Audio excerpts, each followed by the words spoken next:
7:01, Michelle. Are we ready? We're wrapped up and ready. Roll call. Director Bernstein? Present. Director Bloom? Director Bloom, thank you. I am here.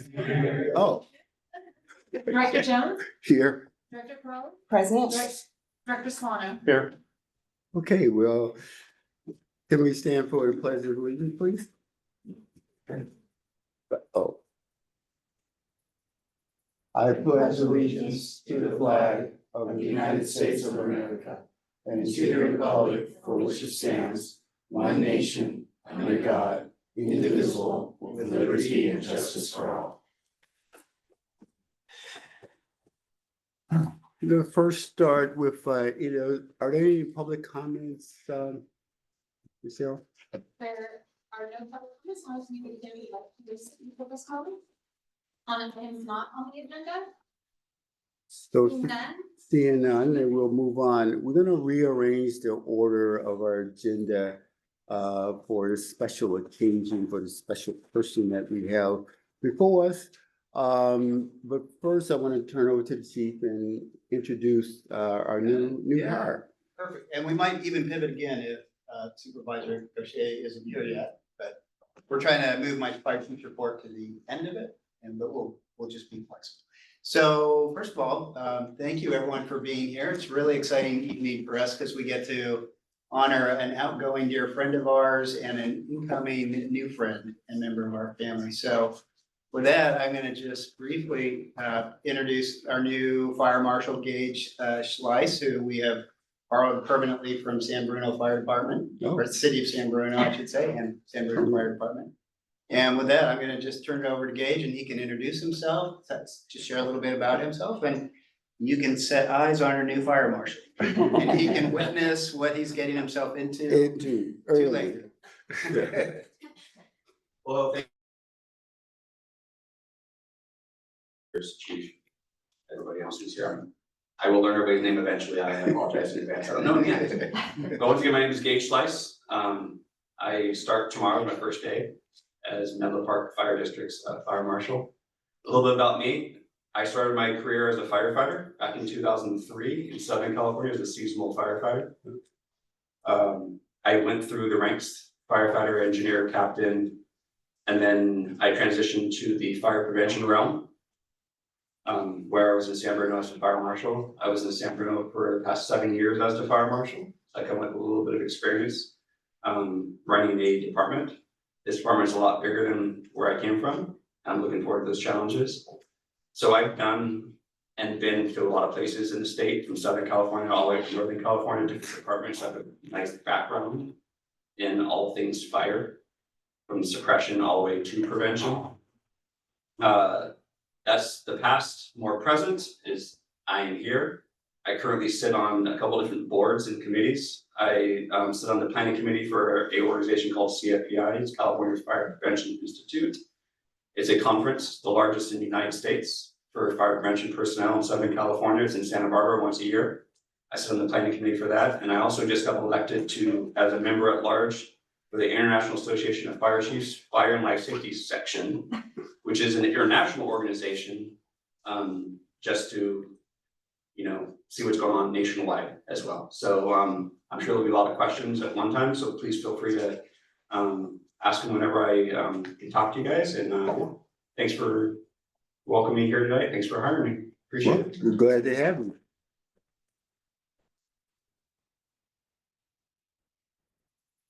So next, we are honoring, I know I have had the privilege to, when I first encountered John way back when, there was a member of my church who called me one day, maybe after church, and was frantic. And she said, "Bob, I need to figure out, I got these bars on my windows and I just can't, I don't know what to do." And I said, "Well, I'm not good at that." I said, "But I think I might know someone." And so the next day I connected with John, and he was so gracious enough to I thought I was gonna have to go to the chief at the time and, ramp and raid and try to get it. John said, oh, no problem, just, what's her name? And I gave her the lady's name and her number before, to get it fixed. It seemed like within 24 hours, John went over to the lady's house, took all the bars down, and she was so happy. And even today, she's still, where's that nice young man that came by? I said, he's still around, but he's leaving us. So I just had to share that story because, every time I see you, John, I remember that situation. I thank you for that sense of graciousness about yourself and for helping this person you didn't know. And so, yeah, I know I'm jumping ahead of things, Chief, but I just had to say that because I'm just so tickled pink that you're moving on to something new. But I'm also kind of sorrowful that you are leaving. So anyway, that's enough dry tears for me. Chief, I'm gonna turn it over to you because we do have presentations. Start us off, and the way it's gonna work is the plan is to allow our guests that are here in attendance to share some words and whatever they brought with them to present to John. We're gonna have the board give some comments. We'll present John with a plaque, and then ultimately at the end, give John a chance to introduce his family and his guests that are here with him tonight, and offer a few words to us as he's leaving us. It's interesting. I don't want to get too sentimental, but I always think about when you have somebody that's important to you kind of transition and move away. It reminds me of a song by probably an irrelevant group called Semisonic, and it's called Closing Time, but there's a line in it, and it's every new beginning comes from some other beginning's end. Right, so it's a new beginning for us with Gage. It's a new beginning for John in South Carolina, and that those words ring true in this moment. So with that, Director, I don't know if you're going to invite up our Yes. illustrious guests to make a presentation, and then we'll kind of move through it. I And think also when Lisa gets here, we'll work her in. we'll work her in. I can speak real Oh, sure. Sure. quick. So, Good. just real quickly, John, so I know Lisa's gonna come and present on behalf of the county. But when she told me about this tonight, I wanted to make sure I came. Because, I served 10 years on the Menlo Park City Council and then went to the Board of Supervisors. And for 8 of those years on the city council, you were our fire marshal. And I remember in 2014, when I was mayor, when you first came on board as fire marshal. And the city looks just a little bit different than in 2014. And I remember many late nights at council where you were working with the council through to get those fire codes done. And in the downtown, you're working with the council to talk about how we were gonna implement sprinklers or not sprinklers and you have had, and the way that Menlo Park is a tough city, and you know that. And the one thing I say to you, and I looking at your kids, I see you pass it on, you were raised right. Because you were always such a gentleman, and I have always had such composure, and you carried with you an air where people just would stop and listen to what you had to say and understood that you were speaking in their best interest. And you just always conveyed that professionalism to the community. You have been an asset to this district, an asset to the county, and you will be missed. And I am so excited to hear that you're gonna be so close to Augusta with your family and enjoying that wonderful new life. And we just wish you all the best. So congratulations. Thank you very much. Appreciate it. So with that said, we're gonna move on to our next Drake presenter. Elizabeth, I think, would be the next one. Will be the next one. So Elizabeth, from the mayor of town of Atherton. Mayor.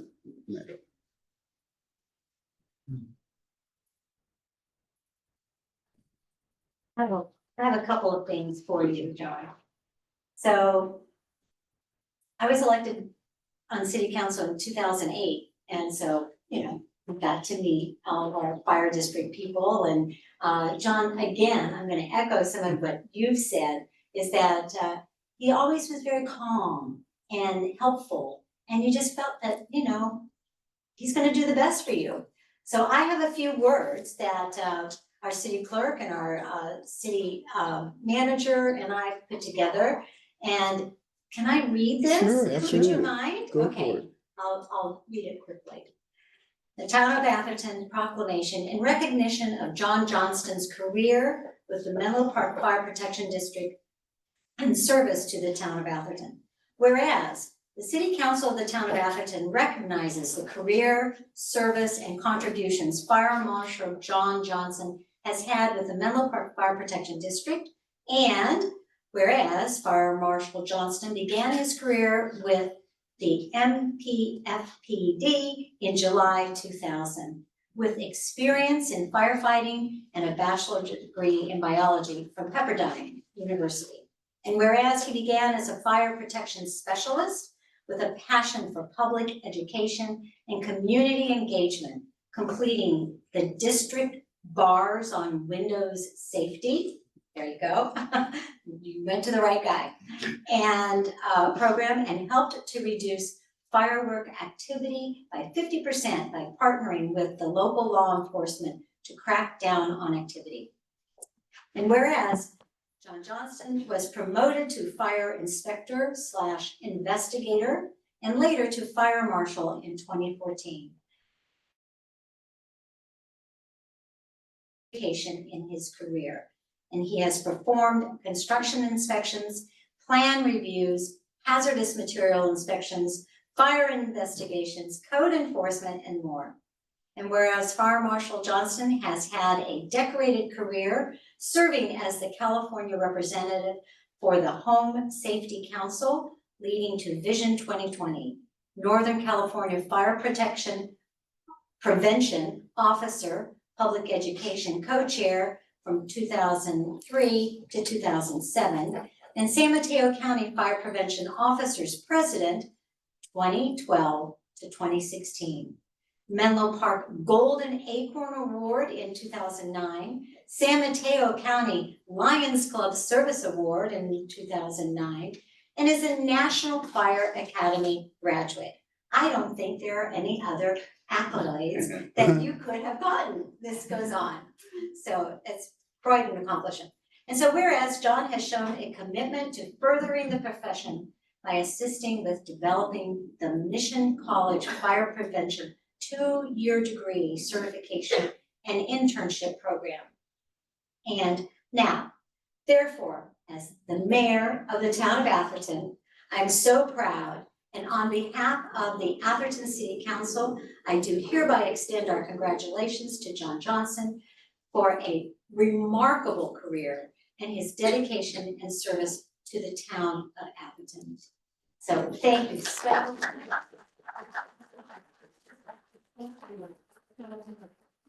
You've always been my guy to go to. You're very welcome. It has. I have one more thing for you.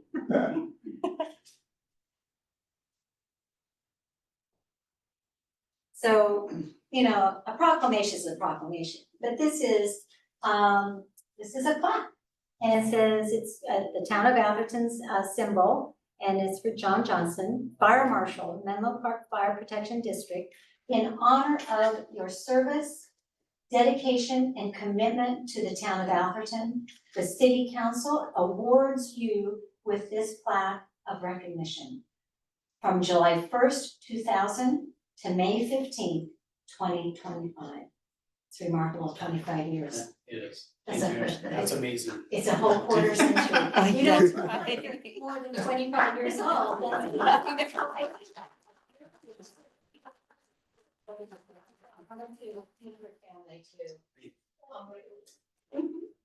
See, I want to hear 60 books. Apples. Yeah. so Yeah, and there's some boxes here. So Chief, you wanna, or I was gonna open up to Yeah, I any think board that's- members yeah, I that think might that'd be want to. Perfect. Yeah, we'll just be super flexible and Okay. when Supervisor Gaucher shows up, we'll let her do her thing. So, Do her yeah, thing. if you would love to open it, I know after the board. Yes, that's what I was gonna do. So is there anyone in the public wanna stand now and give John his due. You don't have to, but just in case you might have a thought or two running in your head. If not, then I'm gonna open it up to the board members. Gary, hearing none from the audience, I'm not gonna pressure anybody. So Gary, do you have anything you wanna, can you hear me? I can hear you, and I want to thank Elizabeth for coming and representing the town of Atherton, presenting John with the recognition. I've only been on the board, I guess, 2.5 years now. Incredibly honored to have had the chance to work with John, found him a pleasure to work with. I understand people follow their needs in their careers, and I want to congratulate him on his new move and his new opportunity. And I want to thank him for his decades of service to Menlo Park Fire Protection District. And I, for one, personally enjoyed working with him. Yeah. Yeah, I'll say, I'm one of those people, John, who, as you know, made lots of use of your advice and help and would send you emails asking for some sort of information. And unlike almost any bureaucrat that I've worked with, you would typically respond within 24 hours of anything I would ask of you. I've always appreciated it. It's a simple thing, but for me, it was very important. And I just knew that when I put that out there in the cyberverse, that you would be coming back to me soon with an answer. So thank you for everything you did for me personally in terms of information. Thank you for what you've done for the district, and I appreciate you. John, I can't believe you're leaving, but congratulations on 25 years of stellar service to the district and to all the residents of the fire district, all 95,000 to 100,000 residents. Every time I was out in the public and talking to people, everyone had only good things to say about you.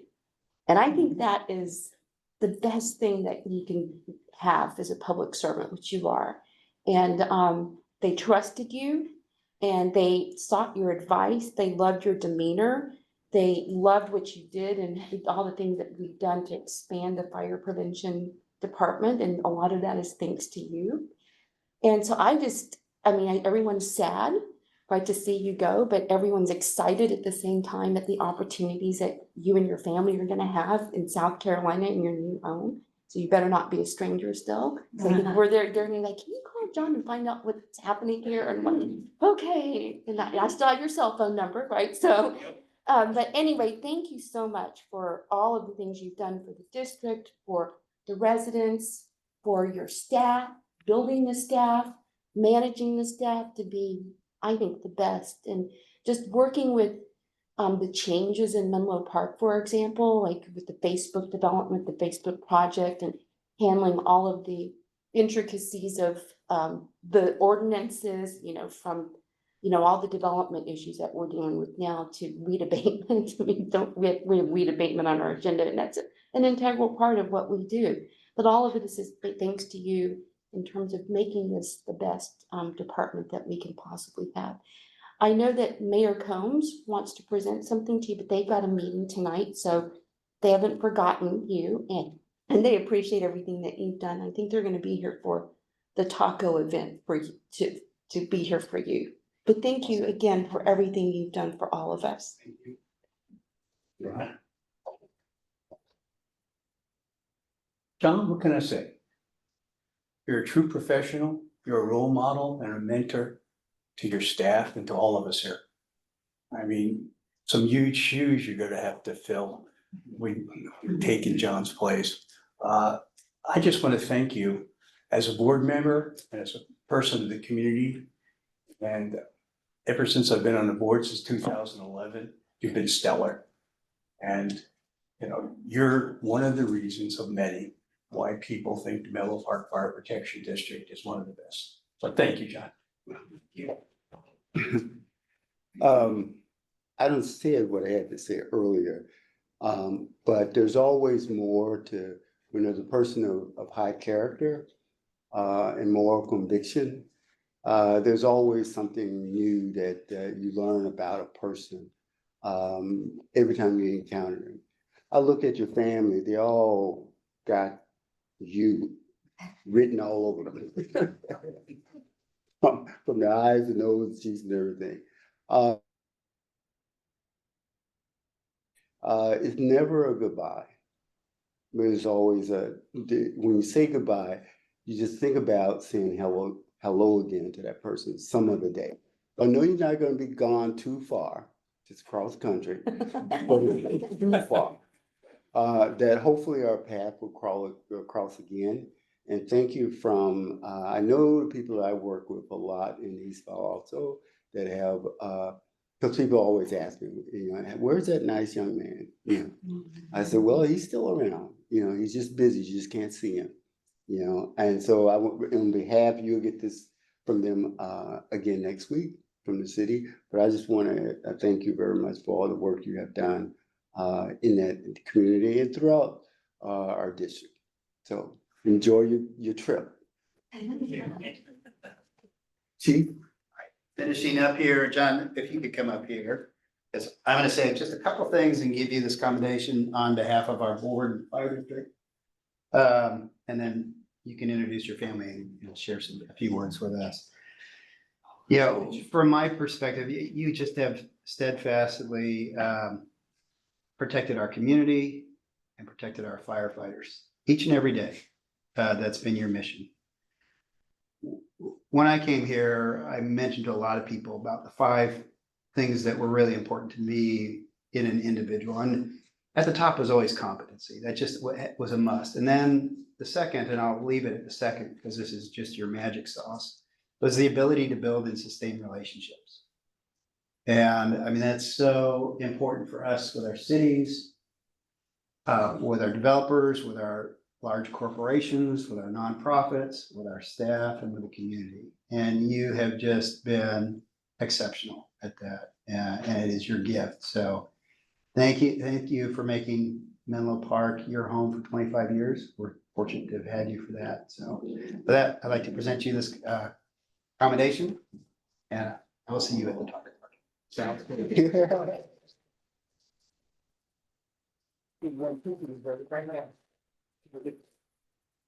you.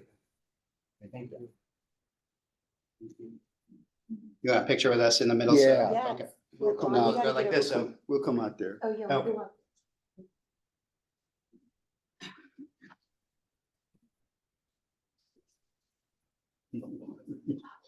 Yeah, my third jacket. on. Perfect. 1, 2, 3. Got it? Now the floor is yours. Photoshop, Gary. Gary missed you. We'll Photoshop them in. You want to say an introduce your family? Yeah, I'll say a few words. It has truly been a pleasure serving for 25 years.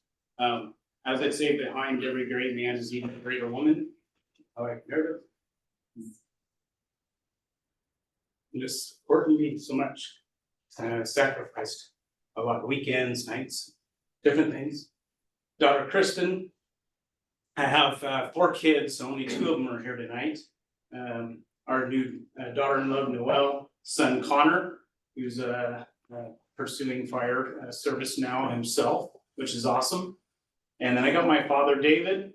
So saying I was raised well, my mom's at home, but my father, David, is obviously where the apple doesn't fall far from the tree. And he spent his life in public service too. And then I got George and Lynn, our awesome neighbors who are a family, but we've been living in their house for the last month while our, all this transition is taking place. But when it comes to all this was definitely my passion, my dream. When going through all of my education, when I interviewed people looking at careers, this matched everything that I wanted out of a career, of how I wanted to serve people, but also how it could work for my family. And it truly did that for 25 years. When it comes to the relationships and all that, it's simple, love people. So with that, I love this community.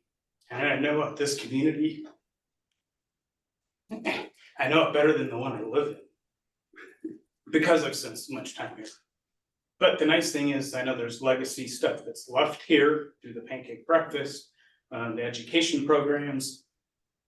And as I've always told everybody, I truly got to live a fire marshal's dream in this department, because when I got to take over as fire marshal, there was only 3 of us, and now there's 10.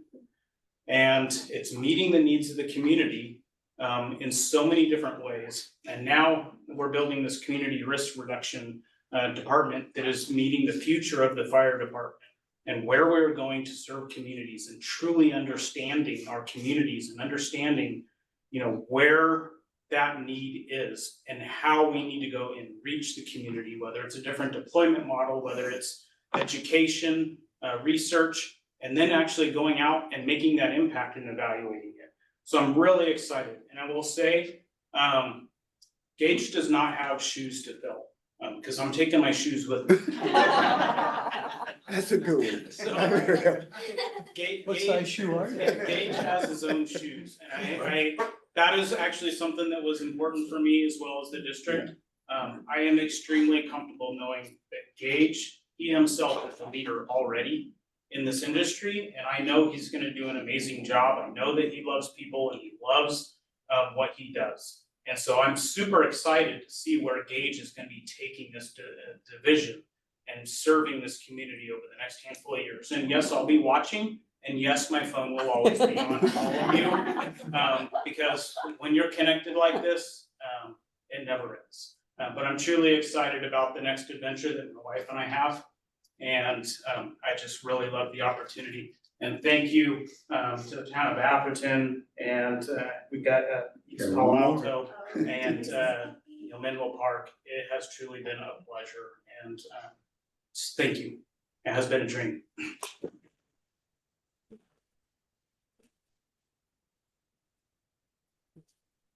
We have one more person to present. I mean, Mayor. sorry I'm late.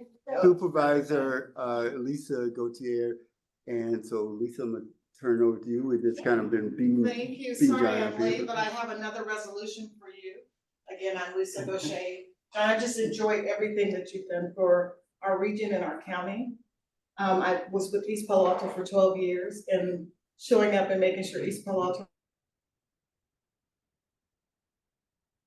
So on behalf of the Board of Supervisors, we present you with this resolution. Happy retirement. I appreciate it.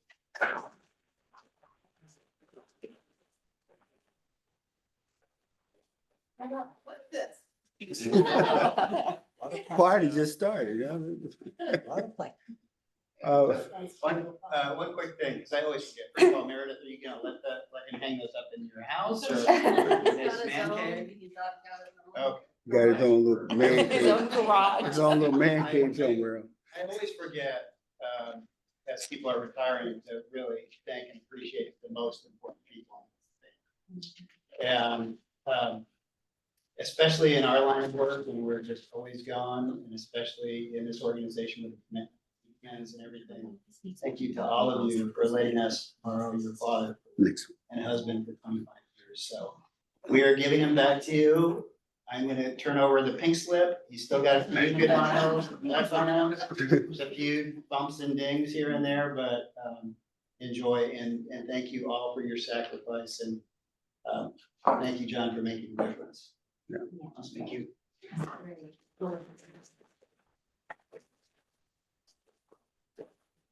But you probably have noticed that there's a lot of stories that could be said, good stories about John. I have so many, but I just stopped at that one. So you truly gonna be missed. Both I know for myself and my daughter. I remember she used to work for Stanford and in the pharmacy department, and I got a call from her crying one day. Dad, they didn't come. The kids all upset. They didn't come. And I said, what are you talking about? And she said, well, they didn't come. I said, hold on, let me call somebody to see. And called John. He said, no problem. And he went over. took the fire truck over there, the kids are all at Ronald McDonald House, and it was about 500, it was a bunch of them over there. And that's kind of memories and good character that I always remember, so thank you. Okay, well, I'm not gonna cry here, we're just gonna move on. So, we have a full agenda and you can stay as much as this you can take. You can leave anytime you want. We'll be here, so, but you're welcome to stay if you want to. Oh, yes. And you want to hurt my feelings, now is a good time for you to transition outside. Yeah. You don't want to be stuck in here. John is stuck with us for most of the night. For most of We the can also go night. outside and chit chat with you and come back in with you. if you need. You need a hand, John? There's a lot of blacks here. I know.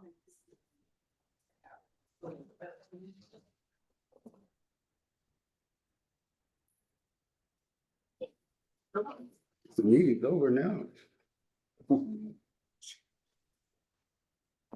So we'll get back to reverse the order, to item number 3 now, which one, which is now was for Fire chief. prior chief report. So we'll turn over to you, Keith.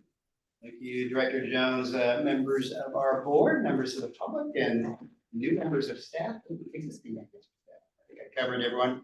Happy to share with you this month's fire chief's report. It'll be relatively short and sweet, just some quick updates on the Fire Station 1 design. You have an update in there, really, a lot of it is the same information previously, that I think the significant change has to do with the funding estimates in there, as you can see from this month compared to last month. It shows us that we are fully funded for the current projected cost of Station 1. We still obviously have, well, there's some newer concerns, just the impact that tariffs might have on the project cost. So we'll see once we get the board or the estimates from the professional estimator at the end of the year, whether or not there's impacts. Currently, we have that project funded based on the initial estimates. Couple things, just on the recruitment and promotion side, obviously, we have a new fire marshal that will be beginning tomorrow. Officially, in case there's any worry about who's the actual fire marshal, John's kind of the fire marshal until 30th, then when there's only one fire marshal.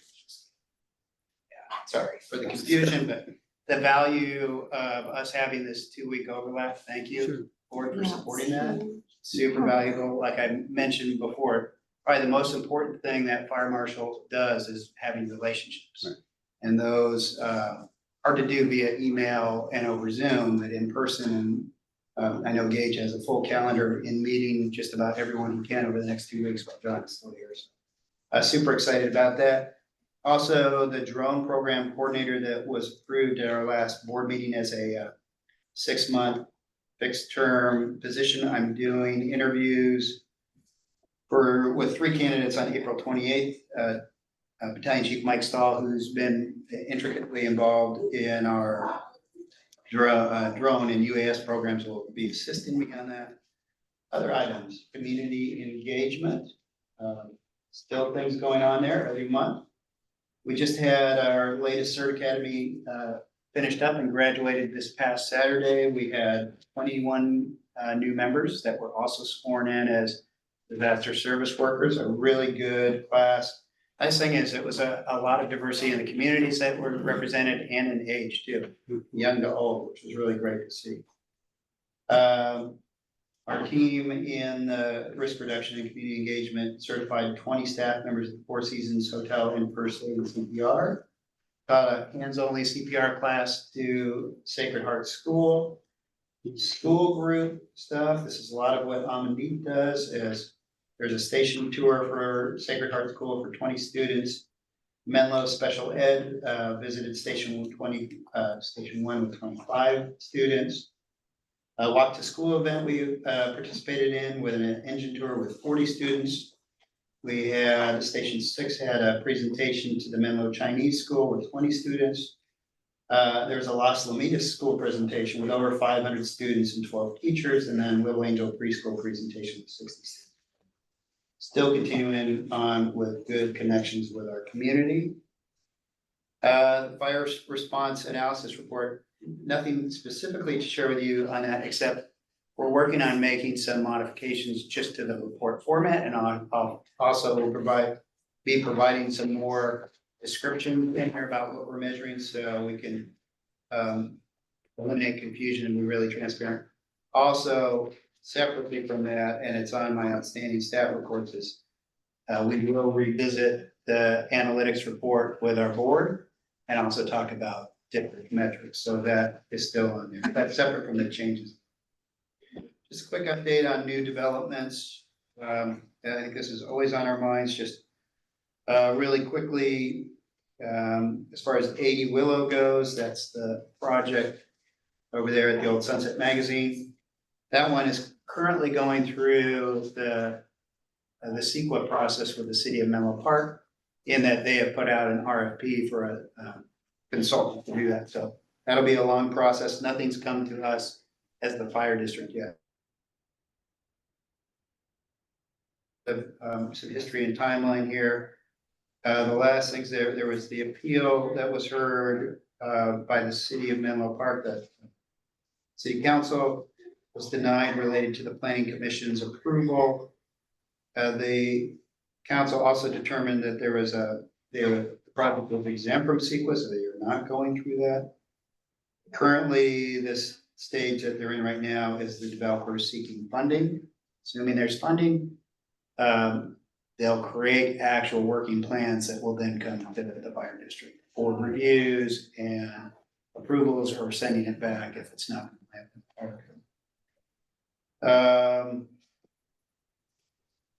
One other thing that's just latest news, I think some of the board members are aware, but it was just reported in the Almanac today that the USGS site, at least they had a couple bids on it, but the highest bidder was for $137 million to the same developers of the Springline development. So we'll see what they have proposed there.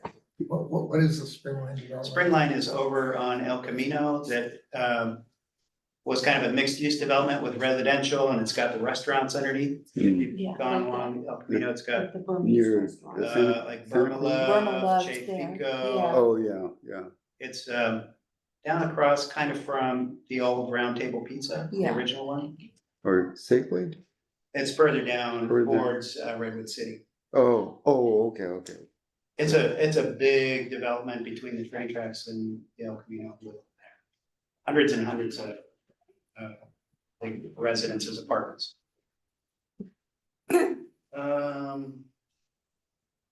Just a quick update on the city council meeting rotation. When I say we, myself and Heather attended, and Director Jones in his role as I don't know if it's a district member or REPAC member, but you were there along with us, standing strong. Yeah, East Palo Alto had a special council meeting really to just talk about emergency preparedness. Yes. So Heather had a presentation. We answered quite a few questions from the council about how we can partner with them in emergency preparedness down there. And so it to be continued, right? It's probably the first of many conversations we have with the city. Also, just as a standing thing that we have every year, we have annual task force meetings for our FEMA task force. The August Center. And those are 3 different meetings, one for discipline leads, one for point of contacts, and one for agency chiefs. Nothing really to report out from that. I attended the San Mateo Consolidated Fire transfer of command ceremony just last week. That was the transfer of command from outgoing Chief Kent Thrasher to incoming Chief Matt Tortorici. Was an internal guy that came up. Nice ceremony. Cert graduation I already mentioned. That was just this last Saturday with 21 graduates. And then outstanding staff reports. I've got internal control policy, electrification of fire district vehicles, the data and analytics and district metrics is a combination one. And then also a promise to report out on our mental health efforts at some point. And then incidents of significance, we just had a small vegetation fire that was threatening some structures down in East Palo Alto. And it was handled well without any damage to any structures. that concludes my chief's report. Hey, you left Any off one questions thing. for, That what? You left The off whole one- Easter. No, well, also we had our meeting with the mayor today, and Oh, the city manager. that's right, Remember? because I forgot about, because we hadn't had it. Yeah. Yes, we also This was- happened yeah. to, yes, two things. This coming up, I don't know if it's Saturday or Sunday. The 19th. Saturday. Easter egg hunt at Yeah. the park, so. I saw it. At on Burgess there. Park, we have, it's a really, really, really well attended. So that's gonna be hosted, between the fire district, firefighters association, and the city of Menlo Park. Come out and enjoy. It's a melee. Have fun. And then, yes, we met also today, Director Crowley and I did with Mayor Combs and City Manager Justin Murphy, just to talk about some of the things that are going on in the district and how we can help them. We also shared with them, you know, in advance, just some thoughts on the projects that they have going on, along with the downtown parking things, the things that will be challenging for us. I think they also have, I guess this ties back into our development projects. They have a number, I think it was 7 RFQs that were submitted related to their downtown public parking projects that they're gonna have a conversation about at, I think it's gonna be one of their May meetings. Just to see if they get direction. There's no direction from council yet. And obviously nothing with us, but, you know, I shared with them just some things that would be important to us for access, for red power lines, et cetera.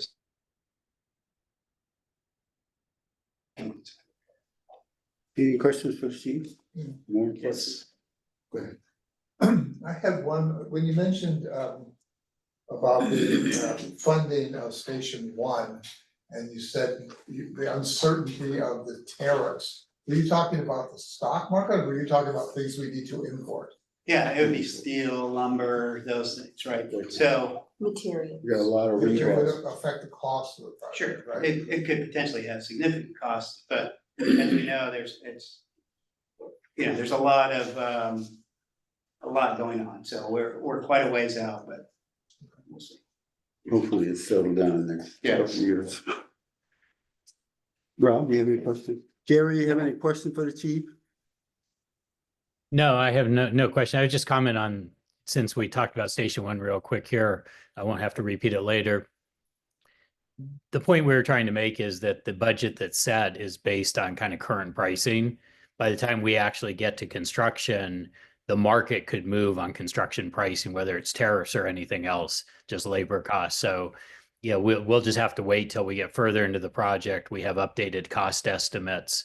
And then at that point, we will have a better idea of where our funding is relative to the project. But it's important for everybody on the board to know that that estimate is an estimate. It's not a firm, kind of number that we absolutely know will be the cost of the complex. Okay. Gary, any other comments? Thanks, Gary. Yeah, it'd be nice if we could stockpile raw materials right now, but we don't know where to put them. So, we'll move on to item number, consent calendar. Is there any items that any of the board members want to take off, or, yes, Chuck? I'd like to pull off number 5. Number 5? Okay, anybody else?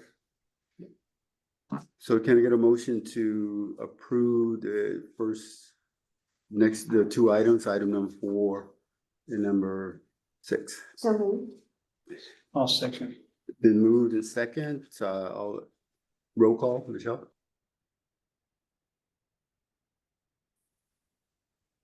Did you hear us, Gary? It froze for a second, so I lost the connection for a second. Aye. Thank you, Director Crawley, I, Director Solano, Aye. Director Jones. Aye. Been passed, so, Chuck, you pulled number 5. Yeah, I wanted to ask a question, and I don't know whether it's, which person can best answer it, but I didn't quite understand on page 29 of the whole packet. It's page 5 of 7 of the actual items. Underneath the chart, it mentioned that the expenditures were reconciled. I'm trying to understand what the situation is with FEMA. Are they paying their bills? Are they not paying their bills? What does it mean that the expenditures will rise once the reconciliation is complete? I just don't understand what's happening there. Lynn? Good evening, everyone. Dr. Berson, I can answer for that. Thank you. So basically for FEMA, what we actually filed, the claims, reimbursement, the reimbursement for our claims actually yesterday. So what I meant by actually this statement is, as we go through, the process of reconciling our actual expenditures, because FEMA has a different way of calculating, the time that, we pay, the staff. So like, for example, for us, we are on a 56-hour shift, but FEMA actually pays on a 40-hour shift. So those type of things, we're trying to reconcile, for, all the agencies, the participating agencies, not just us. So it takes actually, a lot of time, not me, but, our user team, like specifically, Bertha and Chief Berlinger, to do that, work, we're just trying to, making sure that, on the payroll side, we pay them correctly according to the FEMA guidelines, all of those things, plus all the incidental expenses like gas, like travel, all of that, taken into account. But when it comes to, the actual reimbursement, we actually received roughly $832,000, already. It's actually 75%, we usually can do like up to 75%, like based on the estimate. But this one is not necessarily 75%, but that's the estimate when we actually got the reimbursement back in January. So right now, I'm not sure actually about the total cost of, the claim for that, FEMA deployment, but I can actually definitely. But, the only, reason why I'm actually doing it in this one is because it's just an estimate. So that $1.4 million, it's not the final, amount that, we're claiming from. So do we think we're going to, I mean, we obviously did some accounting of what it cost us. Do we think we're going to get fully reimbursed or not? That's what we're hoping. And essentially, I think, we already got an advance payment. Again, as I mentioned, $832,000. In terms of the timing, we're not sure when are we going to receive it, because in just historically claims and reimbursement, it takes, sometimes like years for us to, to get, the reimbursements. So right now with uncertainties, we are actually not quite sure when we're going to receive it, but we're hoping that, we're going to receive like the full amount, which we usually does, we actually usually get like, the full amount of reimbursements anyway when we have deployments. There's rarely an instance, if there is, it's just like a few $1,000, like, $1,000 or $2,000 that the general fund would have to, front.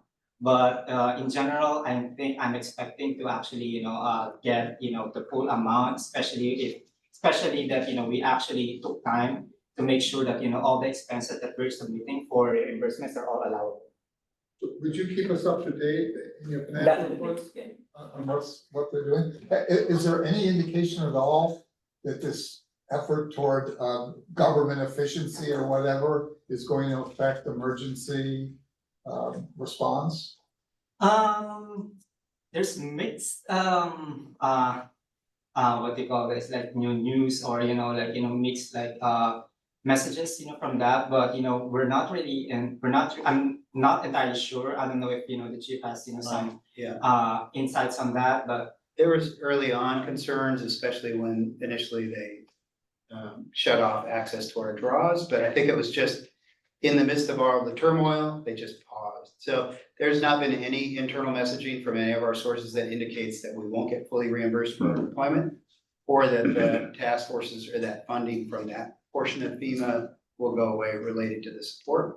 Whether or not the task forces fall under FEMA or a different organization in the future, who knows? But there's nothing has been said or indicated that that's under threat. Thank you. And we'll keep you up to date as anything changes. Appreciate it. I don't have to keep asking. We'll let you know, I promise. Any other questions, Chuck? Yeah, if not, we'll Oh, call for I'm sorry, motion. let me just verify, I don't think so. No, that was it, thank you. Okay, can I get a call for motion to approve the particular? I'll move to accept number 5. I'll second. Then move to second, so roll call. Director Bernstein? Aye. Director Bloom? Aye. Director Crawley? Aye. Director Swannell? Aye. Director Jones? Aye. To approve, moving on to item number 7, and I think Chief. Me. This one before you went before the finance committee 2 weeks ago was moved to the board for the recommendation to approve. This is a planned purchase of 2 assets or 2 replacements, a box fan and a tractor trailer component. These are scheduled replacements. They're gonna be paid for out of grant funds. We've secured, I don't want to call them bids necessarily, but they're through a cooperative purchasing clearinghouse that gives us the ability to go direct without receiving 3 bids and complies with our purchasing policy. So we're asking for the board to approve it and adopt a resolution purchasing the Western Star box fan and 1 Freightliner Cascadia tractor. You'll notice in the amount not to exceed is bigger than the total of the 2 amounts. That gives us some wiggle room. Again, in case anything changes in the near term related to price fluctuations, et cetera, as you all know, the market's kind of funky right now, but it's, hey, before I talk too much, that's the request. We fully believe that the price that we got quoted is what is gonna be honored, but if it changes slightly, the board's giving me some authority to exceed the still make purchase. With that, any questions? Question for the chief? So sort of a follow on that what I asked before, I'm assuming that everything we're buying is all manufactured in the US, not imported and so forth. It's, well, even though these may be manufactured in the US, it still is, there's some components that are imported, right? So they're not pure, so to speak, you know, whether it's the electronics, whether it's steel that may come from another country, so. But these are being purchased from US manufacturers. What they import to build their products, I'm not exactly sure, but it's certainly, my understanding is it's not all made in the United States. So they will be subject to price fluctuations based on potential future tariffs. And that will show up in the bids that they make, right? Sure. So we'll know, I mean, so somebody won't be competitive if they've got high percentage of foreign manufactured components. Yeah, my understanding, especially with these large vehicles, it's pretty even where, you know, people are pulling their resources from. Yeah, the steel, aluminum, and especially the circuit boards and stuff like that generally made overseas. There's a lot of electronics in these products and Any questions for the chief? Jerry, you have any questions on this item? No, I just move that we approve the purchase of these 2 pieces of equipment. I'll second that. So a motion been made, and it's been seconded by Virginia. Call for the question? Oh, Question. Anybody else had any comments? What go through? I had one comment, if I may. The on page 88 on the fiscal impact, it indicated the language was these costs are projected to be offset by the sale of the surplus of the vehicle. So I assume that with that statement that the vehicles that will be sold are in fairly usable condition and they will fetch a good price? yeah, well, it's nominal. They anticipate $10,000 to $15,000 per vehicle. Still, it will offset that. And these are FEMA vehicles that we're selling. FEMA allows us to offset the costs of the grant. Okay. So yes. Okay. Robert, I just noticed I had a question on this also. Okay. Are these purchases covered 100% by the FEMA grant? Yes. Okay, and this related, it's not related, but some of the things that are like the lights and so forth that are on the old vehicles, is any of that useful or is it all thrown away? Some of it is, some of it gets reused, some of it just goes with the old vehicles when we surplus them. Yeah, we have to decommission them if they have emergency lights and stuff, but it really is just dependent, but I think for the most part, they get replaced. Some of the radios are still usable. So would we try to sell it as a not decommissioned piece of equipment first? I don't know that, I think the radios are FEMA radios and they require us to pull them out. So, yeah, I think in some parts, we'll try and not, we'll try and do as little as we can to try and sell it as is. Okay. Thank you. Motion motion has been made in second, and Michelle will call. Director Bernstein? Aye. Director Bloom? Aye. Director Crowley? Aye. Director Solano? Aye. Director Jones? Aye. Motion is passed. Moving on to item number 8. That's gonna be our illustrious short time, fire marshal. Illustrious. So this is a new item. This is the first reading of the Menlo Park Fire Protection District Ordinance, adopting by reference the 2025 California Department of Forestry and Fire Protection, which is CAL FIRE, LRA, or the Local Responsibility Area Fire Hazard Severity Zone maps within the Menlo Park Fire Protection District. There's a little bit of uncertainty on whether or not we actually needed to do this, but we're doing it out of abundance of caution. When the new maps rolled out, we ended up having 11 properties that are served by the Menlo Park Fire District up off the Valpine Road that are under moderate. According to some of the state law, it says that we do not need to adopt these maps. However, our state assembly and senate has been very busy, obviously, with all of the wildfire destruction. And after speaking to our CAL FIRE representatives, they highly recommended that we do adopt these maps. And there's a lot of reasons why I do believe we need to do this is just in case there is any state funding or monies that can come to our residents. This would allow us to be able to make sure that we're in compliance and would have access to that. The main thing with this, as mentioned, our district does not have a history of regularly occurring wildfires. We do not have severe weather conditions that contribute to severe wildfires. However, we do recognize that the district is adjacent to moderate and high hazard severity zones, which is right against Highway 280. It was the recommendation that we are giving to recognize and adopt the maps as published by the California Department of Forestry and California State Fire Marshal. And then I'm going to encourage with the new fire marshal that discussions of preventative measures be placed in the future for voluntary or required building and maintenance standards or guidelines within our communities that would be acceptable, obviously, to those communities. This will allow for a continuous change of prevention measures to allow for future climate change and reduce the chance of ignitions within the district by following best practices. So with that, I would recommend that you accept the report as presented and introduce the ordinance to the public and waive the reading. Any? Chuck?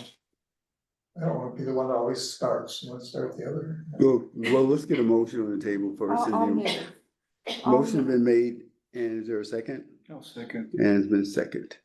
So call for the question. Chuck? These are kind of naive questions, but so the areas that we could have about, we could have moderate, high, or very high fire hazards. Right. What's the difference? I mean, who cares? What difference does it make?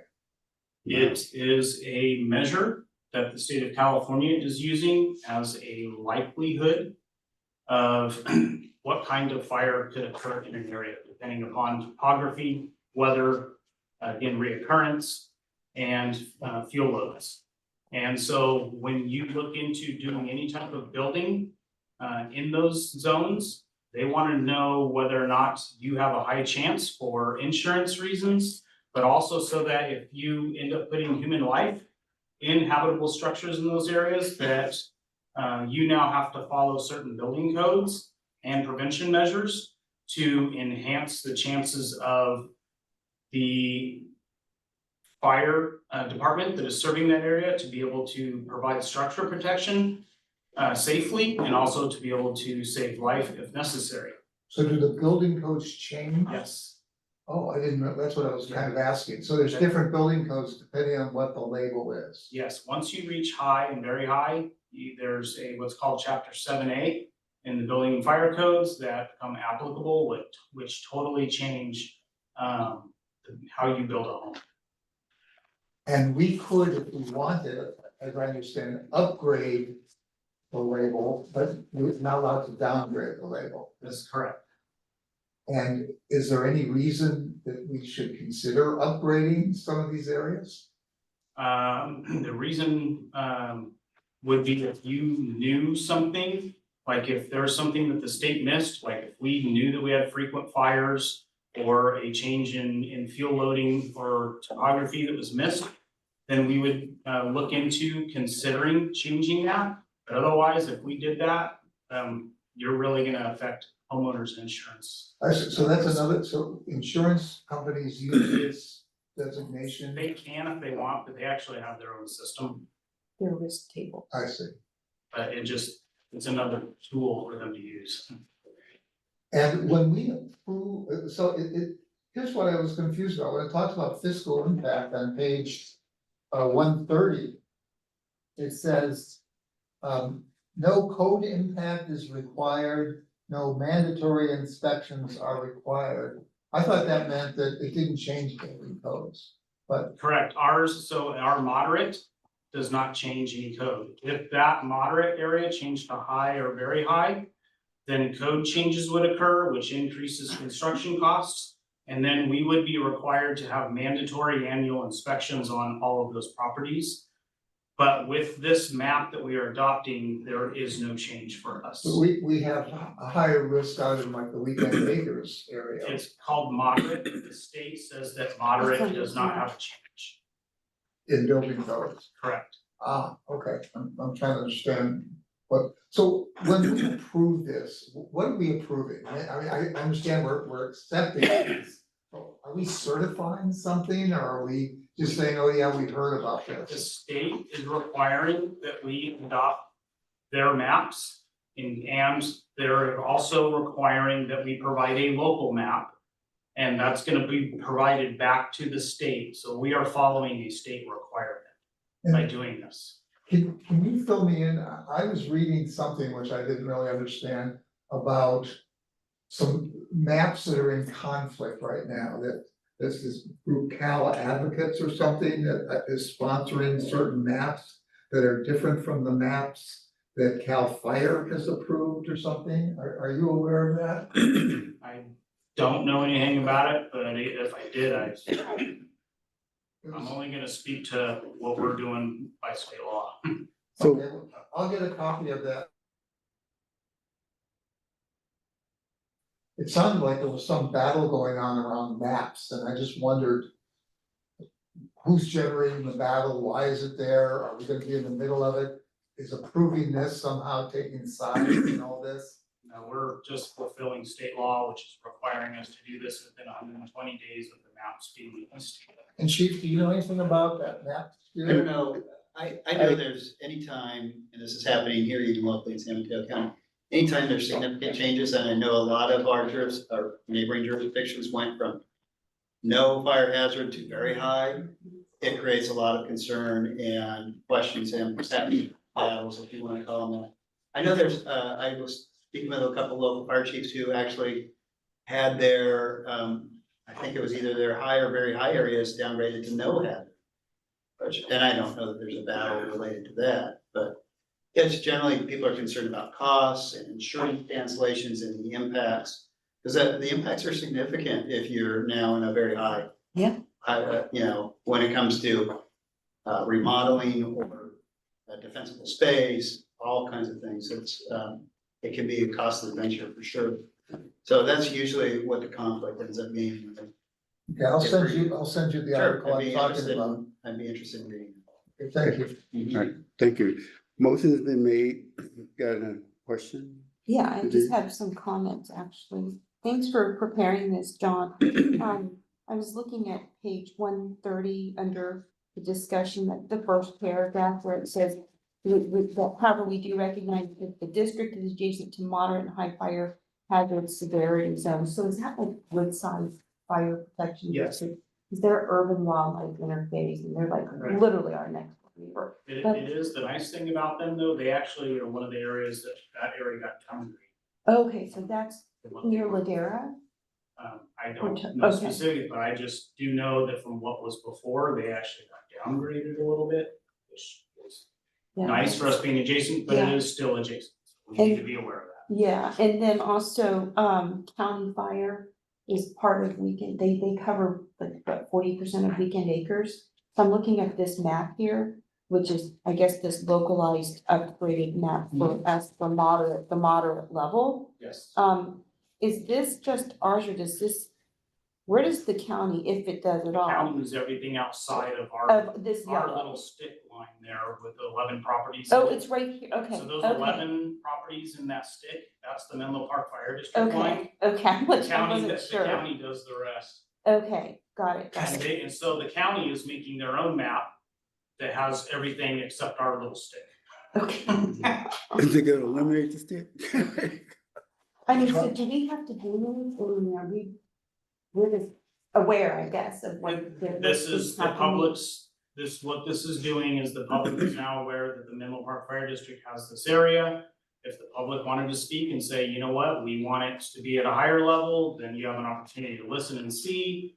But the state is requiring that, especially when it's in a higher, very high, so that those residents are aware of that designation and the requirements that come with it.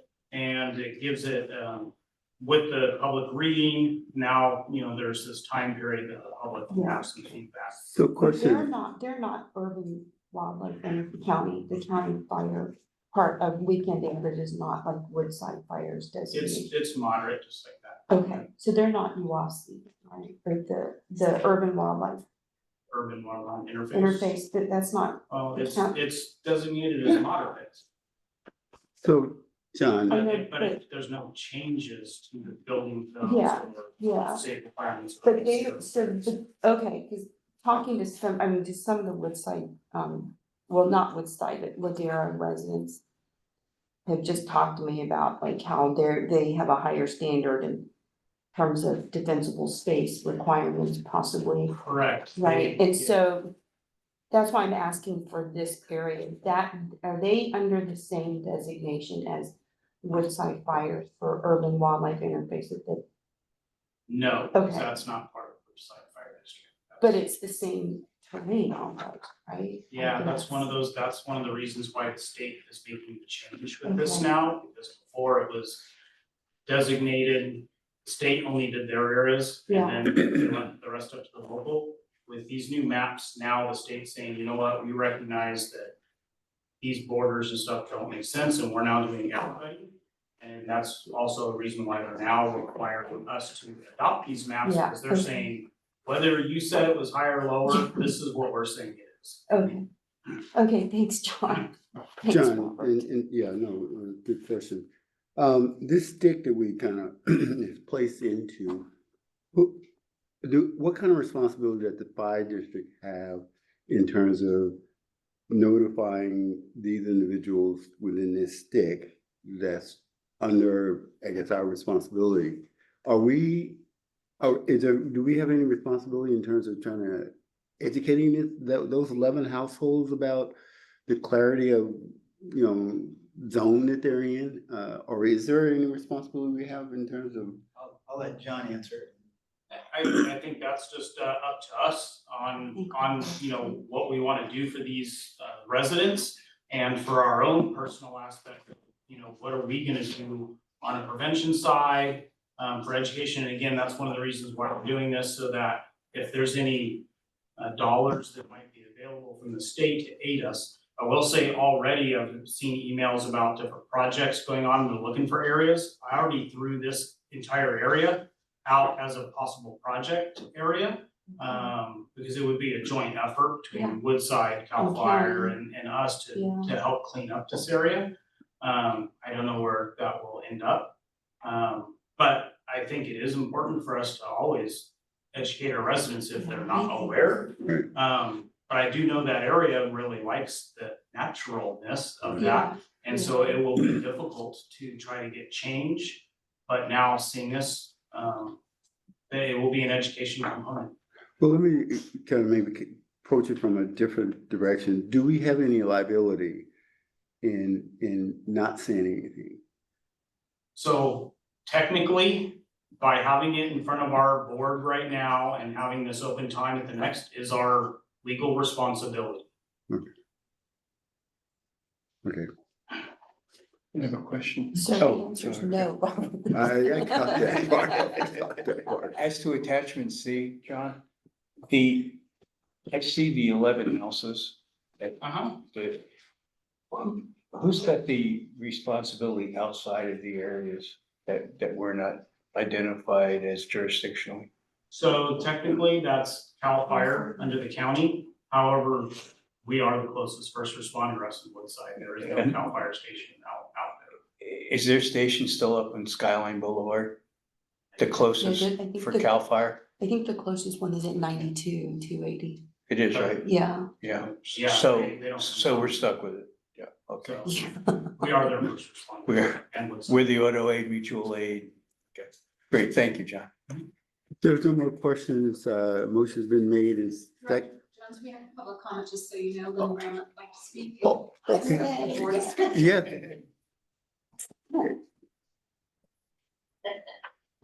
So thank you, everyone. I'm Lynn Bramlett, recently retired leader of Menlo Park Community Ready and still a public safety advocate.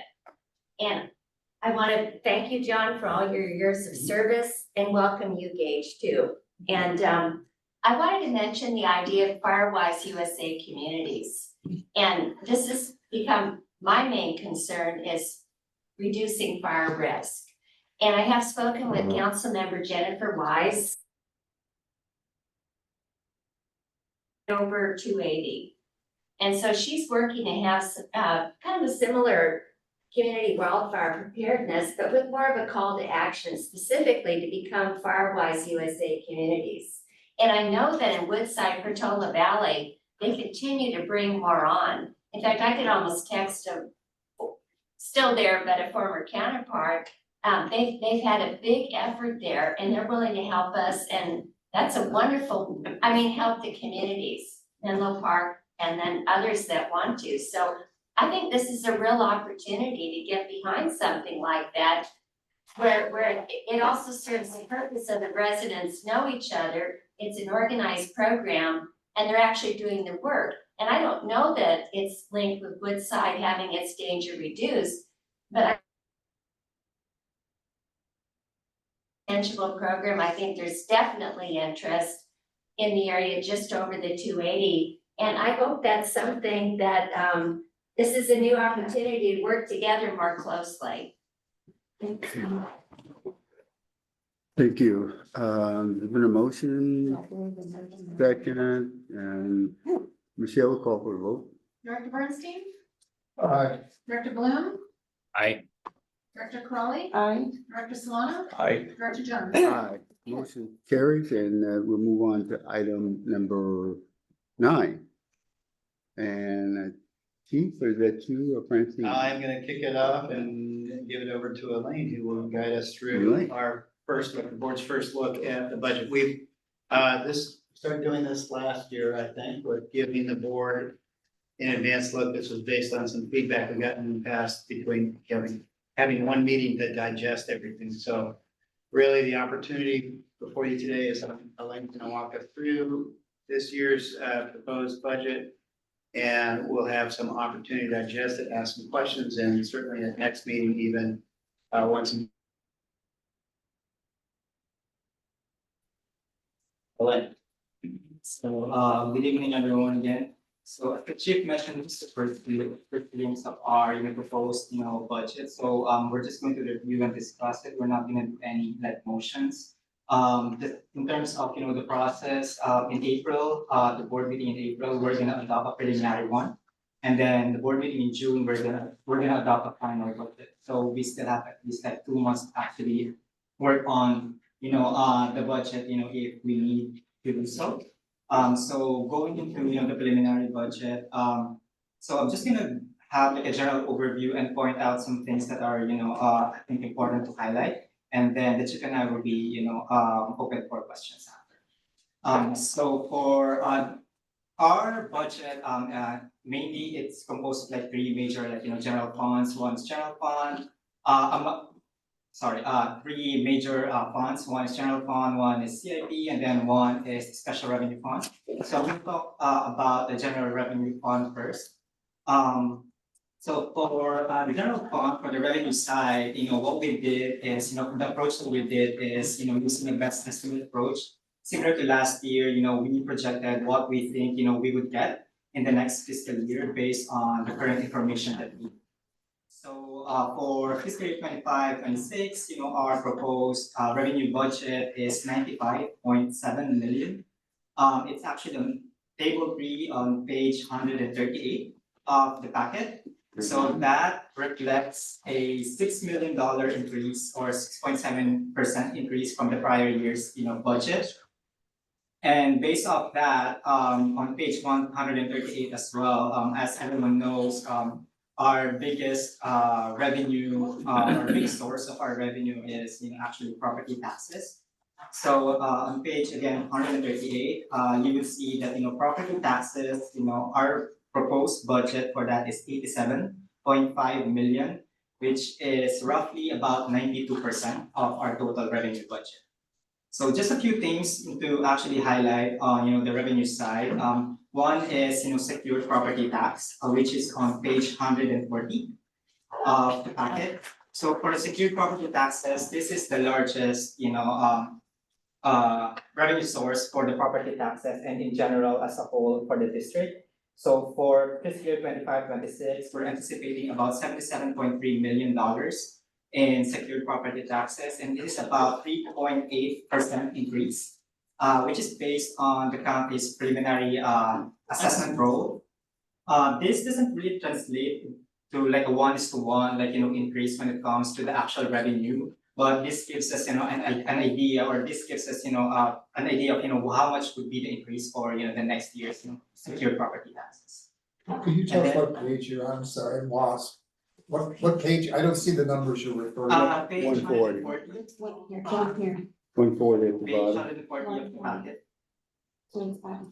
So it's on table 4. Where's, you just read a number that I didn't find, on the total revenue you said was 95.7? 95.2 million, so that's actually the. That's what I'm thinking, 38. 138. Okay. That's the general fund revenue, table 3. Budget sign. It would really help actually if you would say, turn to page such and such, and then He did. direct our attention. He did. Thank you. Yep, so if I can continue, so on turn on page 141. 141? 141.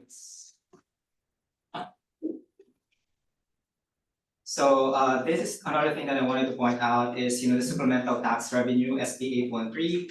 So in the past, we have been getting roughly about 2 million or 1.8 million dollars between that range for the past 4 or 5 years. But we actually have seen a large or huge decline this year.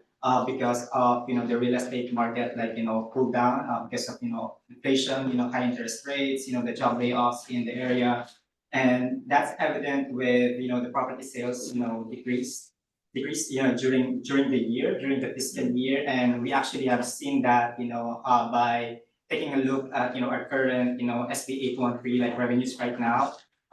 So far we have only received about $532,000 as of today. So that's actually a large, a huge decline, from last year. This year alone, we're anticipating to actually have around, the budget is about $1.8 million, but we only have received roughly about $532,000. In the next 2 or 3 months, we're still expecting to receive a few, maybe at the most, maybe $200,000, $300,000. So we take that into consideration in budgeting the next year's, revenue for, the supplemental tax. So we are actually budgeting around $1 million, for next year, which is about like a $300,000 decline from last year's one. And where is that 1 million that you're talking, what page is that on? That's again, page 142. On the last paragraph, we're budgeting about $1.1 million.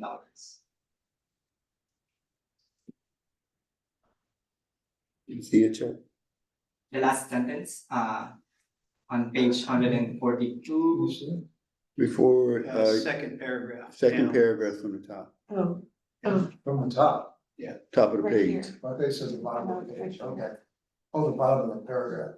Okay, I'm sorry, my eyes just don't Yeah, move it's this good. quickly. And yeah, so those are the two things that I really wanted to highlight, for, the property taxes, as far as the other revenues. If you turn on page 144. 144.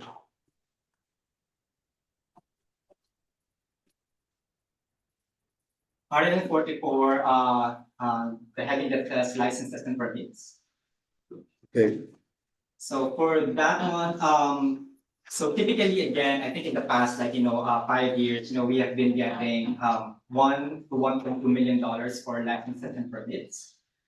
We actually have seen, a decline, this year, we're anticipating, with the help of Chief Johnson, actually, we actually anticipated about 20% decrease in land submittals, and that's mostly for, the commercial, developments, Chief, right?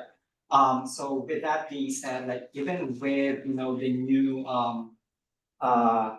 fees, that, we actually implemented, I think, a couple of years ago, which, translates to roughly about 12% increase in the actual fees, we're still seeing a decline this year, and that's because of, the decline in the activities, like for inspections and specifically for the land submittals. So with that, we are actually anticipating again next year to have like the same amount of decrease. If it's like a 20% decrease, we're just anticipating instead of getting $1.2 million, it's gonna be around $880,000.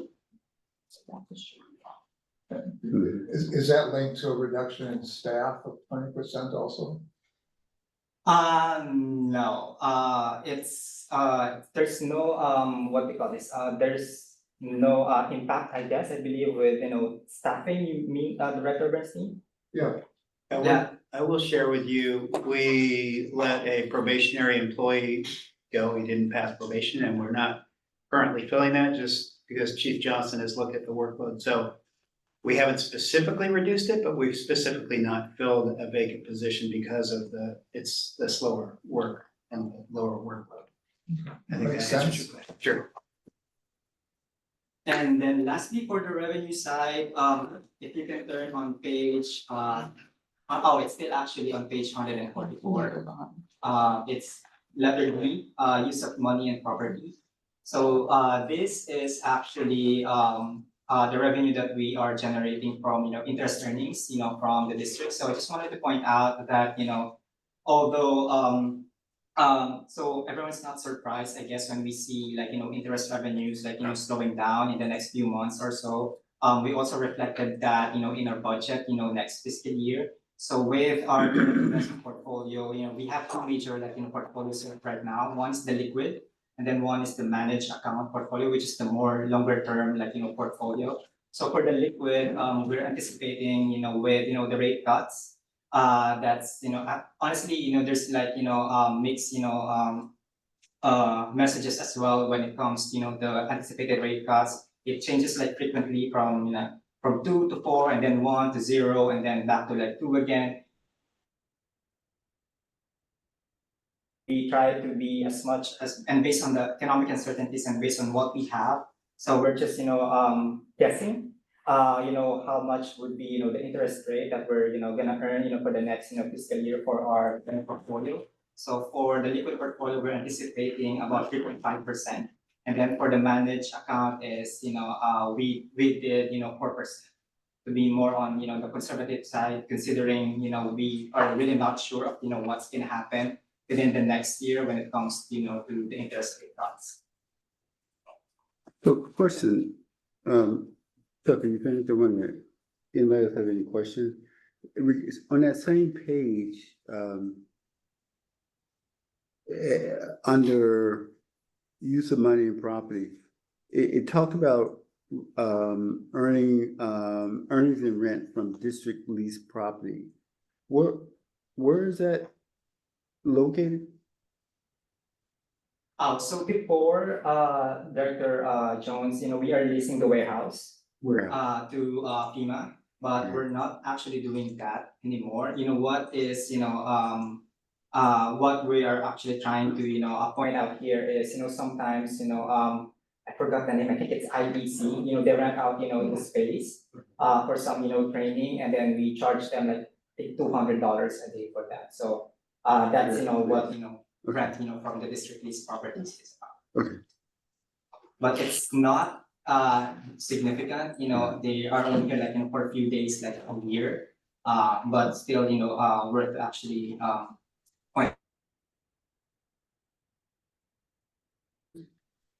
Gary, you got any questions? yeah, so that's for the. No, I don't have Sorry, any questions. I was just gonna comment on the interest rates. I think, yeah, this is a good forecasting strategy by Elaine and the team, given the volatility that's in the rates. So I think we'd make a huge mistake to kind of think that we have consistent rates with what's happening today, what's happened in the last year going forward. Just unprecedented volatility in the bond market. So I think he's got a good, projection here for planning purposes. And this is a number that we may end up wanting to revise in a later read of the budget. But at this point in time, I think it's an accurate read. Might add on to that. So, and I'm gonna piggyback on what you just said, Gary, because I just wanna say that the finance committee, working with the team, is constantly looking at that, just to be prepared for the uncertainty. I think everyone's a little afraid of the unpredictability. Now, I mean, not just of the fixed income market, but now of the equity market. So, who knows what's gonna happen, but we're just trying to be financially sound and plan well. Anticipate. Okay. Any other questions you want to ask? No other questions, we'll call for a vote. I'll make a- Oh, you got more, okay, okay. It got quiet here for a second, I thought we done. All Yeah, right. so we still have quite a few, but I think this is, pretty straightforward. Try. So on page 145, so we're now going into the general fund expenditure budget, as we just went over the general fund revenue budget. So on page 145, so just a little bit of a background, this is what we actually told the finance committee as well, when it comes, to the expenditure budget. So our approach is, similar to last year, we actually have a budgeting software where we manage our budgets. So we actually send that one out to our program managers so they can actually access, their specific programs with, to actually enter, their proposals and for next year's budget. And what they see actually is, for the current, or for the next fiscal year, it's all zero. So it's all, they're starting, from zero, starting from scratch, pretty much. Actually, information, from last year's budget, the current, year to date, expenditures, just some sort of a guide. But in overall, what we did with our budgeting is, really based on what we think we need for the next fiscal year. And I and then the senior staff, including the chief, actually reviewed, all, the expenditure, like, requests line by line, just to make sure, the requests are justified, whether it's an increase or a decrease. So we went over that, line by line, each budget session and make sure they have the proper documentation and justification for their budget. So going through the budget, the actual numbers, again on page 145. I think that's the table 7. You can see our budget, for the general fund for the expenditure side is $76.2 million. This is excluding transfers out, by the way. So it reflects $4.2 million or 5.9. Sorry, 4.2 million. $4.2 million increase or 5 to 10% increase, from last year's budget. And I also just wanted to point out that, with, of course, the help of the finance committee as well, that, 1.5, million of, the 4.2 million overall increase has been already approved, by the board through, the currently approved MOUs. So with the general like wage increases for our current MOUs, that's, basically, reflected in this budget, and that sums up to, about like 1.5 million. And then again, I'm not gonna go over like each of the items here. Just, a few things to note on the payroll side of things, in terms of the FTE, on page, I believe it's page 147. So if you can take, if you look at page 147, like two major things that, we're trying to do when it comes to the FTE. One is, the addition of, the training captain. I think the chief would have more insights on this one, chief. Sure, I was gonna point that out to the board just to be sure. I'm always super sensitive to adding new positions to the district.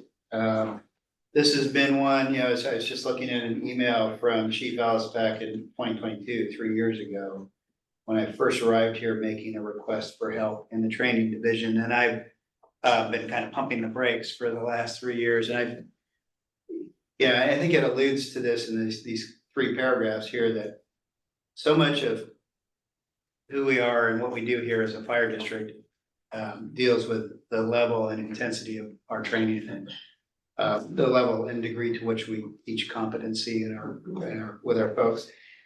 And the requirements keep growing, and what I'm finding is that my division chief in charge of training EMS in the shop is more and more frequently having to perform the functions of a training captain because he doesn't have staff necessary to do that. So part of it is increased responsibilities in our training requirements, both in EMS and operationally related fields.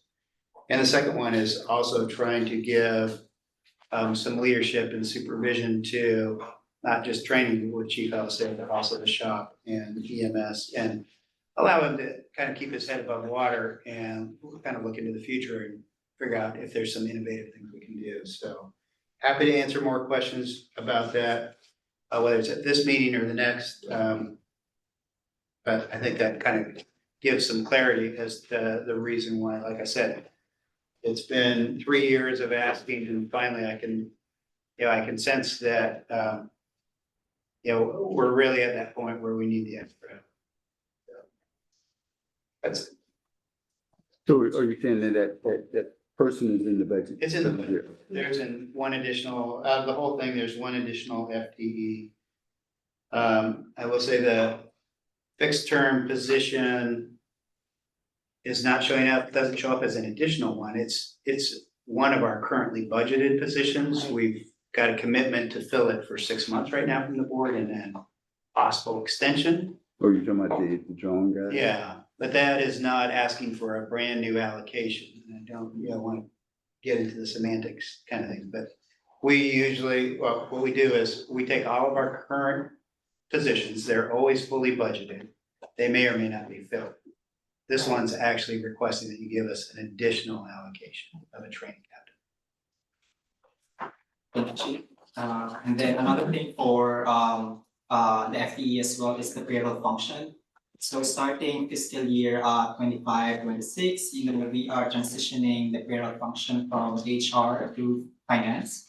And really what that does is, just to enhance, the operational, efficiency by integrating, payroll, more closely with financial operations, because inherently speaking, but a bunch or, a lot of, what the payroll function does right now is really related with, accounting, those entries, reconciliations and such, doing those taxes and everything. So we, figured out, for like operation efficiency purposes, we are moving the payroll from HR to finance, and that doesn't have any financial or fiscal impact as of now.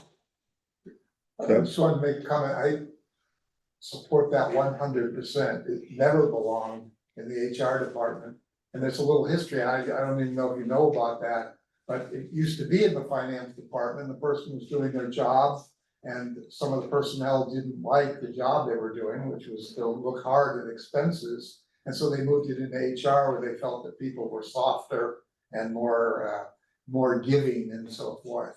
But it's right, we've moved it to where it belongs, and I applaud that, because what was happening before just was wrong. Season, and for the last three, you've made mention of where you believe the payroll. And it's now where it appropriately belongs. Oh, thank you. Alan, you got more? Yeah, we've gotta go through the rest of It's the report, over. I'm not sure, just really going after the important highlights. Yeah, thank you, Elaine. You know, pause in the silence, it seems like everything's over, but I wanna make sure, okay? This is Elaine's work of art here. I He's gotta know. get to the end. I'm waiting for it. Yeah, and I think lastly for, the general fund, expenditure budget is the retirement. That's actually on page 148. So for retirement, this is, one of the things that really has a huge, a significant impact on the budget. We are budgeting about $15.2 million, which is the 1.9 million. Like, it's really just, attributable to like three major things. One is, the increase in unfunded, accrued liability for CalPERS for two major things. So for 2023, just as you remember, when we discussed the CalPERS valuation reports, last September, there's actually a 2-year lag, when, the valuation report, will affect, the actual contributions. So now, we're talking about June 30, 2023 valuation, but it's gonna affect the 25-26, contributions.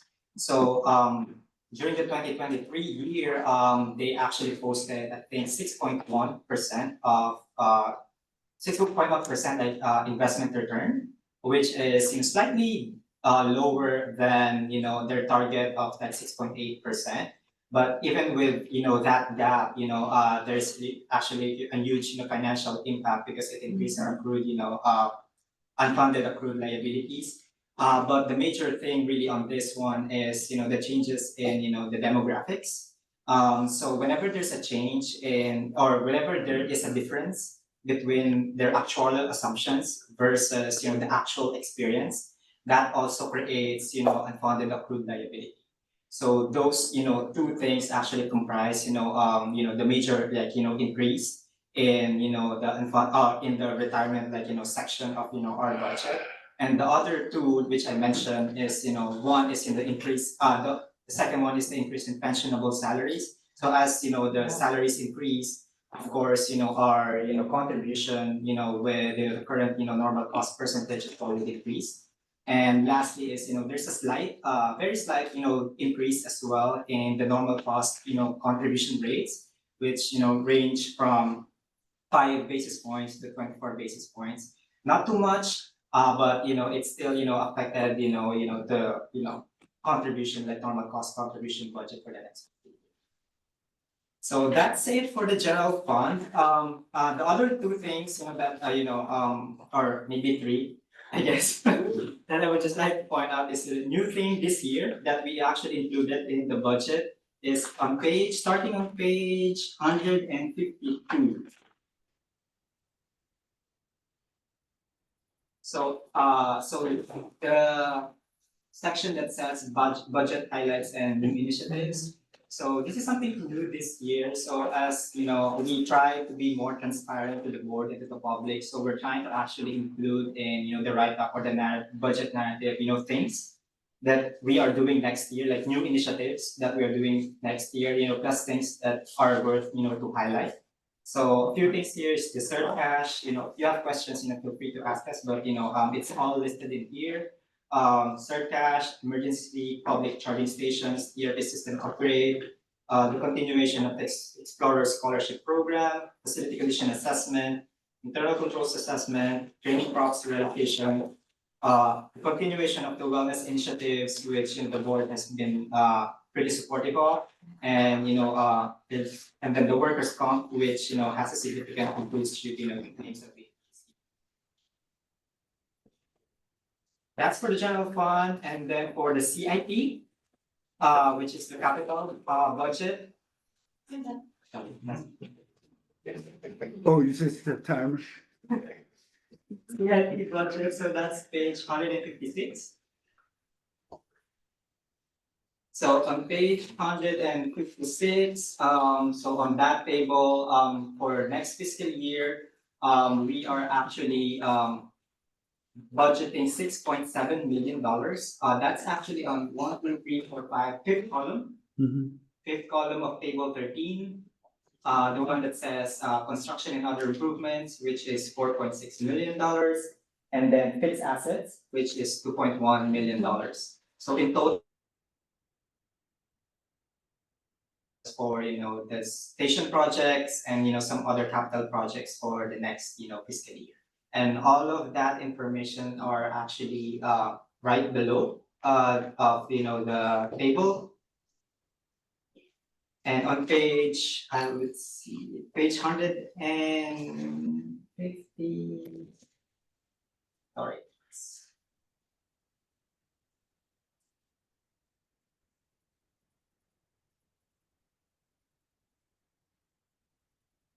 Page 160. Page 160. So the table there, that's table 14, construction projects budget.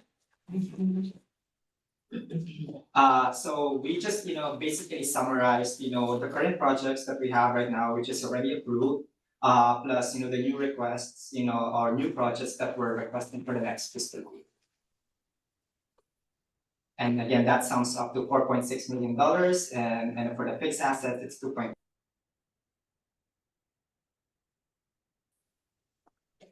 And then lastly, this is the last special revenue fund. That's on page 167.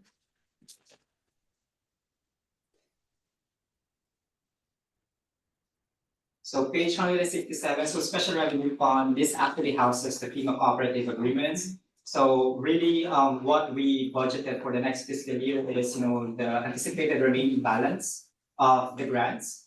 So we are anticipating about $1.8 million carryover from the current grants that we have. So we're budgeting that as, our revenue and expenditure for the next fiscal year for the special revenue. And that concludes my report, Director Jones. Oh, hey, you got a couple more pages here. What's going on? Any questions? So, well, and one thing I would just like to point out, obviously, we're happy to entertain questions here tonight. Obviously, you have the opportunity to ask questions at the next board meeting. Also, if you, between now and the next board meeting, are going through this, it's a lot of information here. If you have questions, then you can email them to myself or Elaine in advance. So we can do some homework or provide additional information at the next board meeting. If you have any questions or concerns about things, we can, rather than shoot from the hip, we can come prepared. That'd be great. But anyway, so back to you, Director Jones, and questions. So what's the timing on this approval? Their timing. So our timeline, Director Jones, so in the May board meeting, so we're targeting to actually adopt a preliminary budget in the May meeting, and then we are adopting a final budget in the June meeting. Okay. Any questions, Chuck? You grinded? Yeah, I wanted to ask a question, they're real brief, on page 171, and this is because it involves us here. I was curious about why the stipends are going up so much. And secondly, the contract services are substantially higher. What's going on? Yeah, I can answer that. So for the stipends, I think the major component of the increase really for the stipends, apart from the increase that's already approved that's tied to salaries, the major reason why there's an increase on this is we actually anticipated or we budgeted quite a few more with the deployment stipends. No, I'm not talking about the department staff, I'm talking about the board of directors. Am I missing something? Oh, He's looking Board at of Directors. I'm talking attachment about B. page 171. oh, Attachment B. 171. Yeah, no, I understand the other stipends. So for board of directors, there's actually a decrease, Director Bernstein. Well, I'm looking at 3,600 up to 66, 8 or whatever. Am I missing? What page? What's your He's question, looking- Page he's Chuck? looking at the- 171. Is that the PEP increase? No, it's expenditure by category. It's the chart that's kind of at the lower Uh-huh. half of the page 171, attachment B. Mhm. I'm assuming you're looking at the second line item stipends. Yes, So the category, the 2024 estimated estimate was 3,600 and the preliminary budget is 6,660. for the new An year. increase of 30, yeah, that's what I just said, 2025, 26. So you're wondering why it's going up. By $3,000, Yeah. Director Bernstein. Yeah. I think it's largely due to, I think, let's see what the staff estimate, I don't think I have the current information here. But what I can say is, I think this $3,000 increase is, probably large, due to, the cash outs, the annual leave cash outs. Because, as, the For the so every board? year, for like personnel, for the district, we actually have, an opportunity to actually cash out our leaves. So this is really just in anticipation of, the increases that, we're, having. So this is employment related and not board Employment, member, yes. not board. Not member. board related, Ah. it's employment, just so you know, Director Bernstein, so for the board of directors, the FTE included here is, the clerk. And then, of course, the $100, like stipend for Okay, staff. so these are staff stipends. Correct. Okay, and then let me ask you about the contract services. I mean, that seems to be up and down real high. Is that just the election? Correct, because Okay. it's every 2 years, we have elections, so we won't have it next year, so we're decreasing the budget. Okay, those are my only questions. Okay, So can I just? anybody else? Yeah, I just wanna make a suggestion, Elaine, cause that attachment B actually, the title says Board of Directors. So I think that's probably why there was an assumption that these numbers were geared towards the board. So I don't know if you wanna add like Board of Directors and personnel, or I don't know, so it's clear that this $3,000 increase, for example, is not from the board. Yeah, we can actually, maybe we can have like a more specific, Line item. item on that.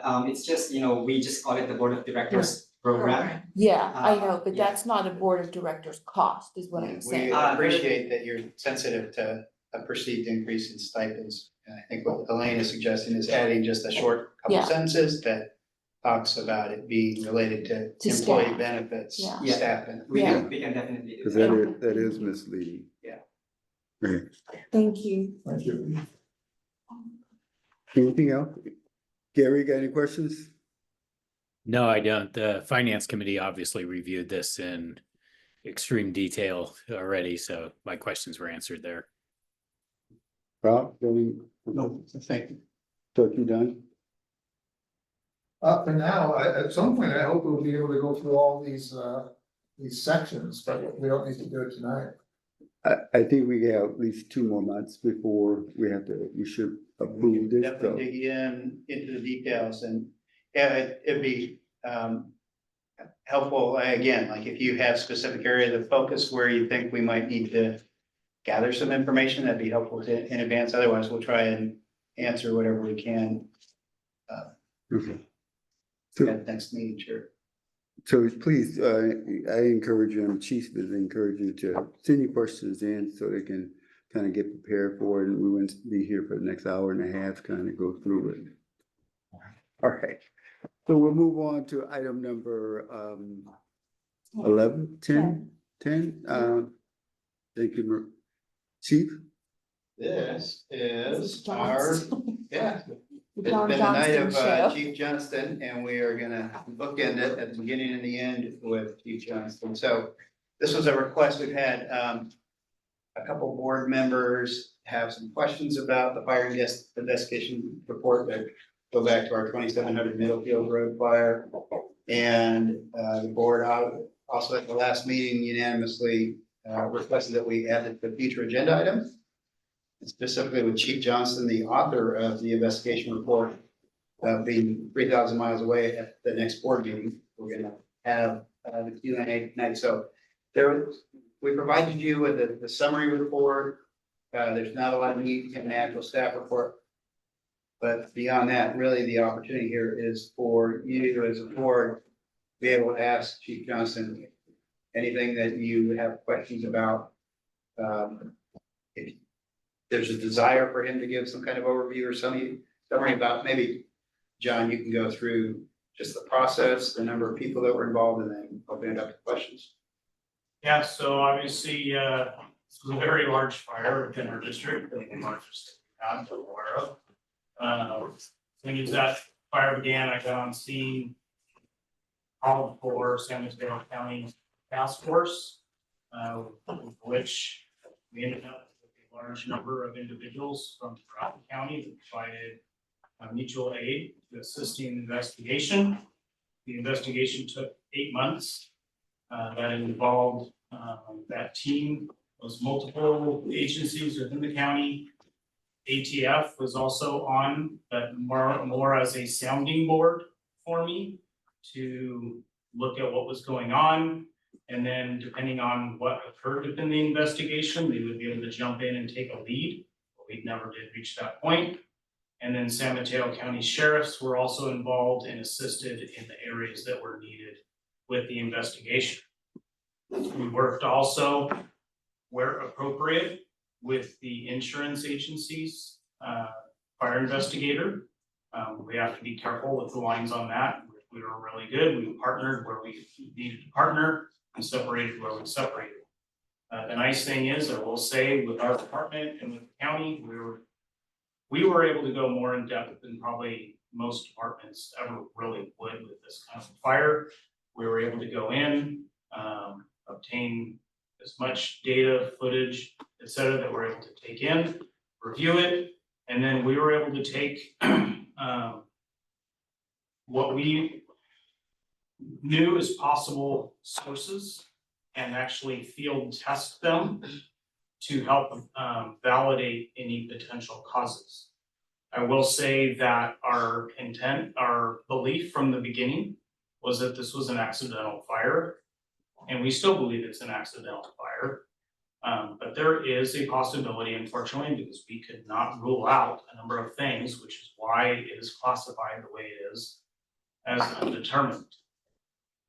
This report follows what's called NFPA 921, which is the investigations of fires and explosions. And we used outside agencies. Santa Clara County Task Force also assisted us and did all of the peer review reports from all of the reports that were provided and assisted in the interviews when we came down to the final individuals that we had an interest with, and then looked at this report, and through peer review, et cetera, this report is accepted as a final document for this investigation. So with that, I will open it up to questions you may have, and I will answer to the best of my ability.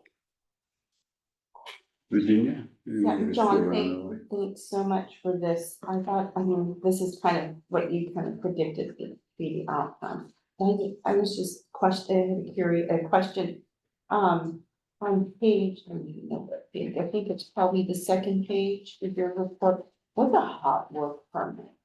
A hot work permit is typically welding, soldering.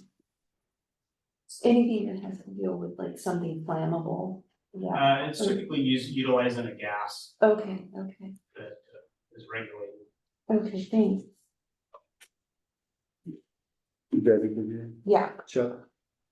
I have a number of questions, and how shall I say, it's not a matter of whether this was an accident or not, as much as how do we avoid it in the future, and somehow I don't know, I just found this very provocative in some ways. I was always trying to read between the lines that you had, you were throwing out little tidbits like, Well, you know, beforehand, they didn't apply for any hot work permits, but afterwards, they've applied for lots of them, which suggests to me that something was wrong, they weren't doing what they were supposed to do, and yet there's no mention of that, so that's the kind of thing I wanna ask about. Let me ask though first about the materials. For a building this tall, is wood frame the kind of normal construction for this kind of a building? Yes, So it met code from that standpoint, right? yes. Okay, and when they talk about unfaced wrapped insulation, it makes it sound like that is a flammable material somehow. It is not, but the packaging is around it was. Right, yeah, Okay. that's what's in here. There was a mention that on the floor there were combustible construction materials. Mhm. So I guess it's normal that the majority of materials used in a new building are combustible? Yes, Cause I'm concerned that, I mean, this happened to be a building under construction, but if it had been constructed, it would have been constructed of combustible materials. I mean, it just surprises me that we're not using aluminum framing or, other materials. I mean, I used to see, they used to even wrap steel with materials that stopped it from being flammable and stuff. Why, I mean, should we be considering this in our building codes? it all comes down to money, when it comes down to it, and then also California's seismic code. And then fire water. So fire water impacts the construction type that could come into play. But when The it, availability so of if water? there's less fire water available, then they will have to increase the construction type, which may lead them to steel or something, because we don't have the water to fight the fire. And that has happened actually a number of times in East Palo Alto, where it would have been wood, it was steel, because there's no water over there for us to be able to fight that type of fire. But in the end, everything always comes down to money. How cheaply can they build it? And they're gonna go with the least expensive way to build it.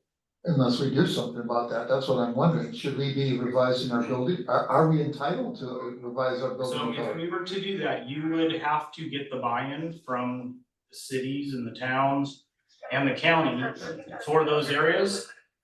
And there would be a huge construction cost increase.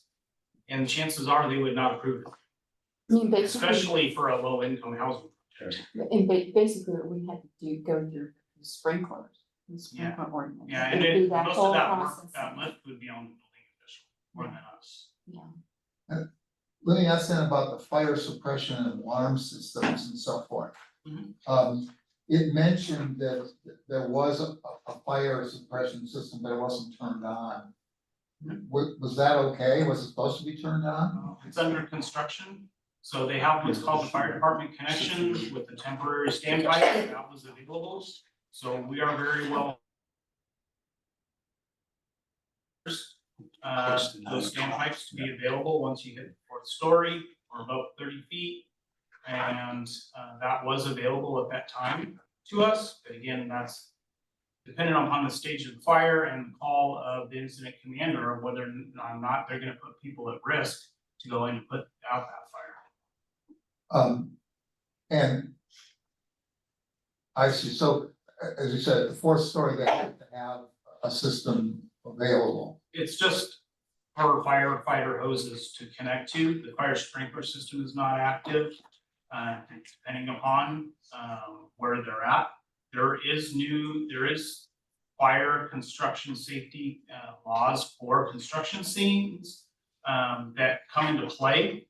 But there's a lot of different factors that come into that. But for this particular building, it was not required to be active and was still active under construction. Not required by fire code or not by the building Right, code? fire code and Both.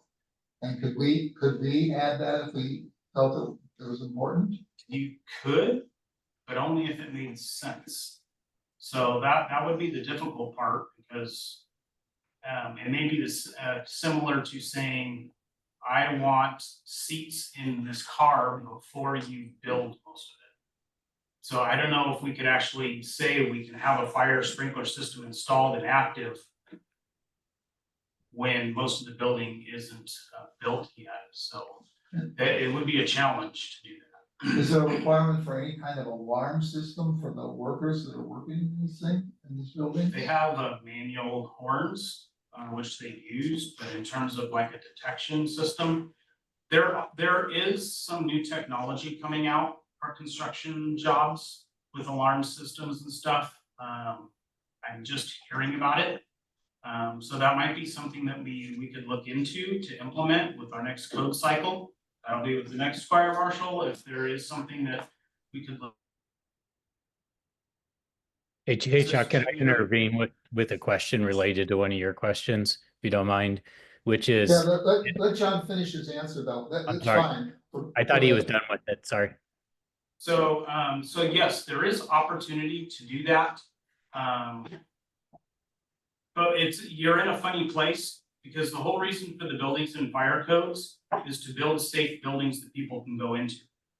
And buildings under construction, there's construction personnel but in them, but it's not being utilized yet, it's realized. And so there is this funny wave of calling it an acceptable loss at a point. And while it's no good, obviously seeing that occur, but you'd much rather see that occur at a time when you don't have people living there and have that kind of loss of life.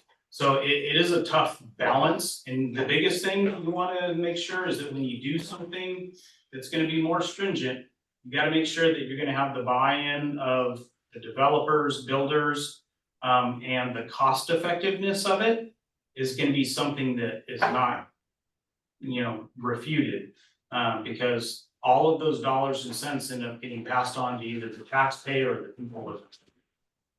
Okay, Okay. I wanna finish my line of questioning, but Well, let's Gary Yeah. want to tag on to that line of questions. So Yeah. Gary, why don't you ask your question? Okay, yeah, so this was related to the comment about, the use of combustible materials somehow making this building more combustible as a finished building. What I wanted to ask Chief Johnson is, it's my understanding from reading the report and the discussions that I've had with Chief Johnson that the actual real exposure in this particular situation had more to do with the state of the construction than the materials that were used. The fact that there were no windows, the insulation was not yet covered with drywall or other material, allowed unprecedented spread of this fire because of the stage of the building, and that it really didn't have anything to do with the combustible materials. But I want to make sure that my understanding of that is correct. Yeah, it is a combination of all that, which is why all those items, the whole point of this report is to report facts. And if you don't have the facts, you can still put in here what is reported. So that's why the general housekeeping. Some people said it was a clean site, some people said it was messy. Well, so we couldn't validate that, so we reported that information. But we do know that, this was at its most vulnerable time for fire when it occurred. Yeah, Chief Johnson, I guess the comment I'd have on that is whether it was a clean site or a dirty site.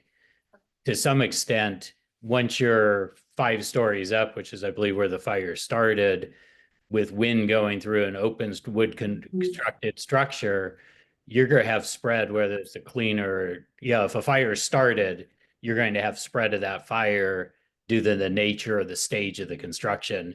But I don't think the way that building burned, my understanding is the way that building burned in its phase of construction has nothing to do with the combustibility of the building or the fire safety systems if the building was completed.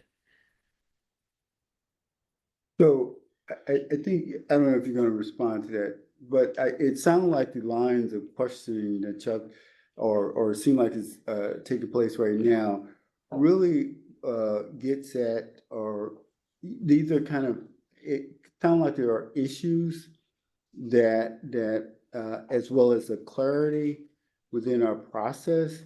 And I don't think we're going to be able to solve that tonight. It doesn't seem like there's an answer that will clarify any emerging issues that may be for future development.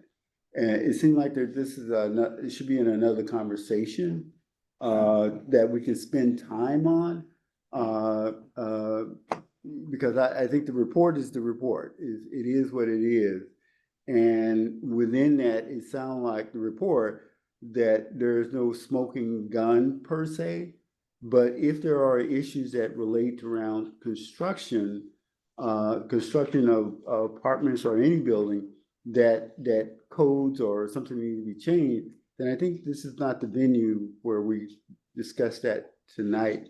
Yeah, and I will say that the new fire codes are coming out in just a couple of months. In a couple of months, we're gonna know what changes have occurred in the fire safety and the construction portion of the code that the state may be mandating, or what those changes may be. This fire, along with others, has impacted that part of the code. This fire is known nationwide, because of fires occurring in construction sites.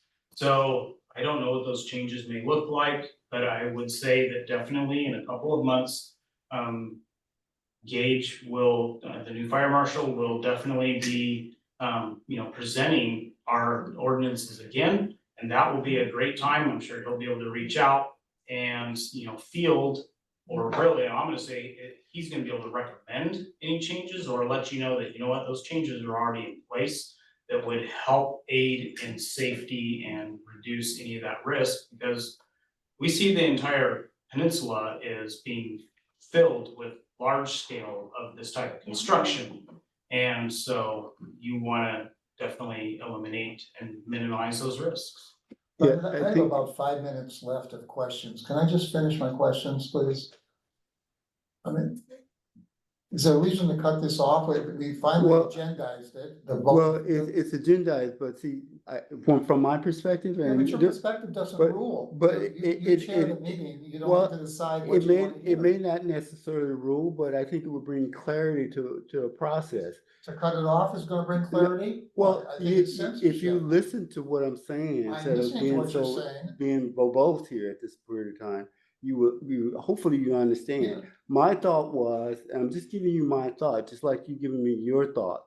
My thought is that we could, for example, at a board retreat, that we can have this as one of the major issues that, emerging issue that the board has high consideration, and spend some time talking about it, and seeing what may be some possibilities that we may be able to impact in terms of any type of changes in the criteria for building construction.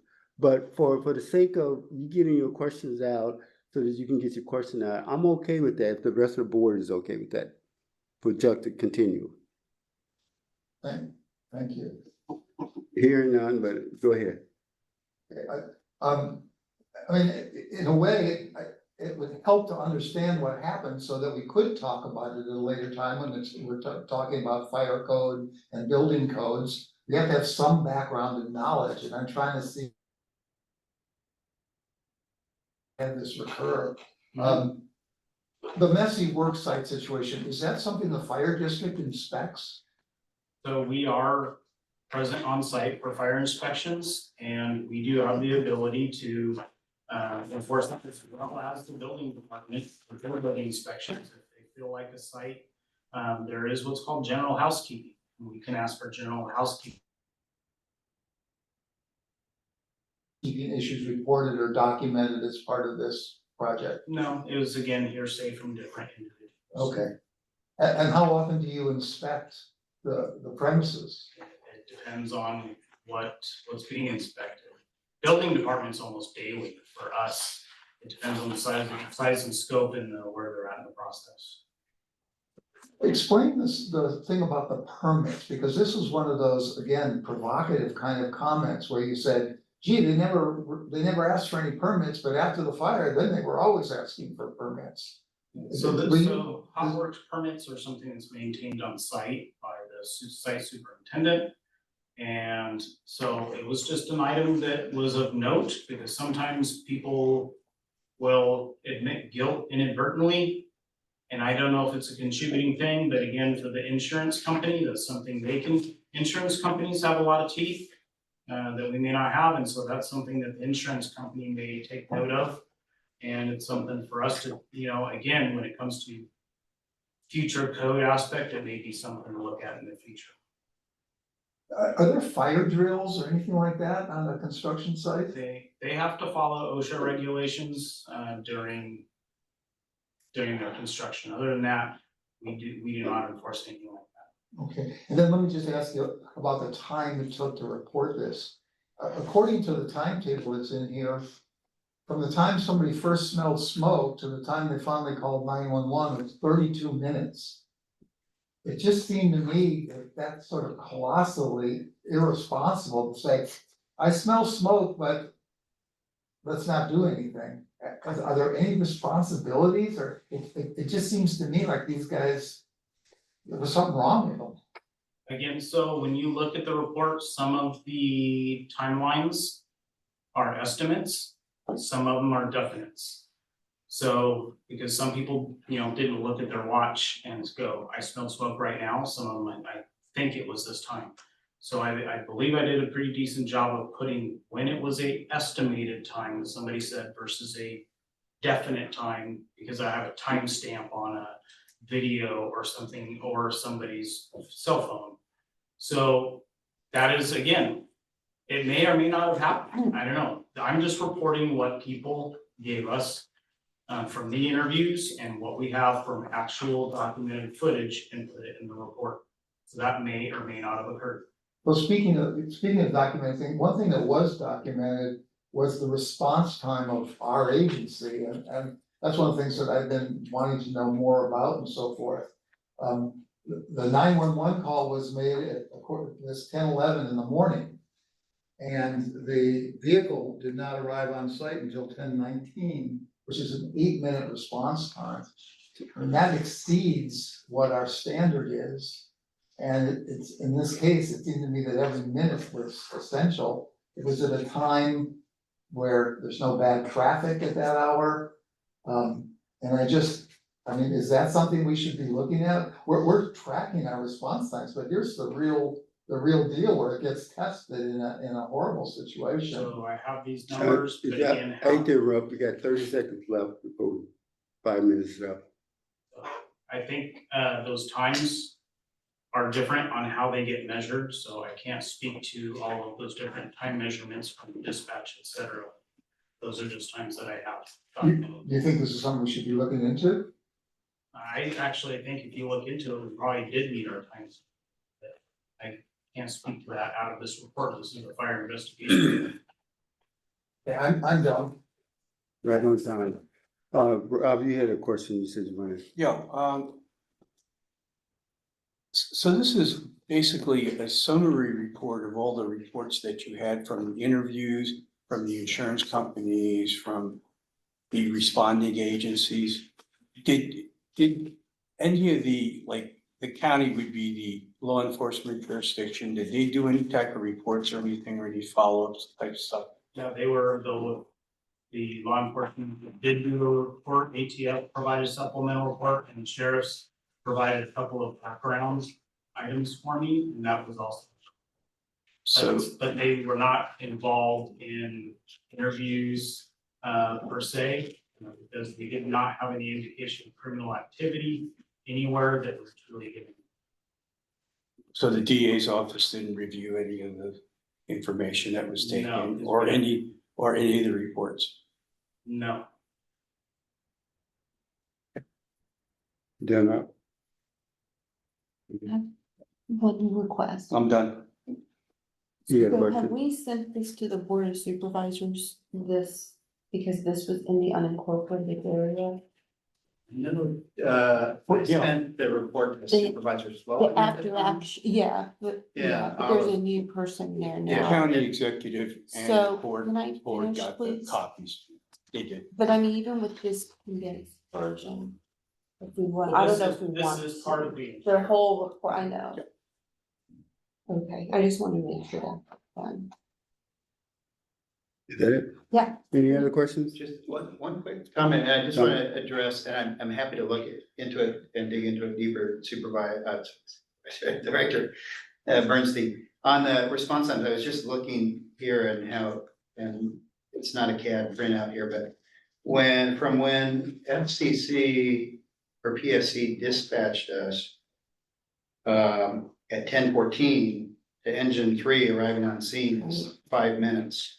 If that's accurate, that's spectacular Yeah. time wise. Just for, you think about from when the tones go off in the station. Yeah. Those guys get dressed in their full turnouts and get there, all in that is just one. anecdotally, very, very, very good times.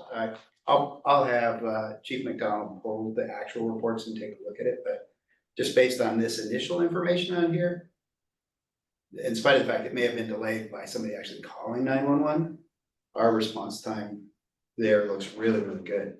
Chief, I wasn't trying to find fault with Oh, no. ours. The big black box for us is the dispatch system. Sure. And that's where it's supposed to be 1 minute, and this suggests it was 3 minutes. Yes. That's what I'm trying to focus on. Yeah, we'll look at all of that. Rob? The, there was a great after action, DVD or tape that was done.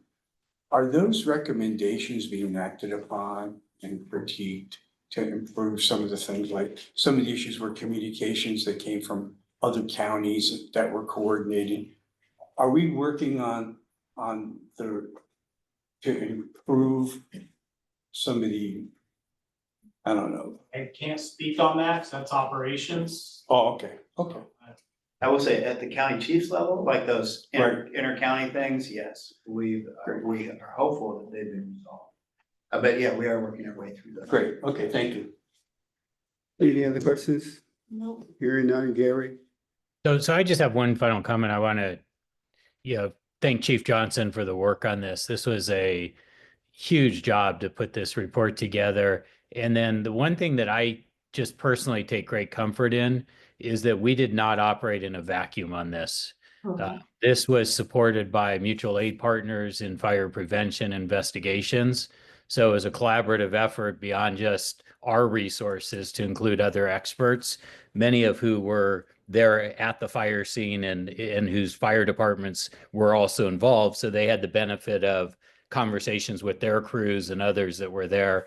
And then secondly, the notion that there was a full peer review of the report coming out of Santa Clara, I think is just an additional kind of check mark to say, we've done what we can to properly document this.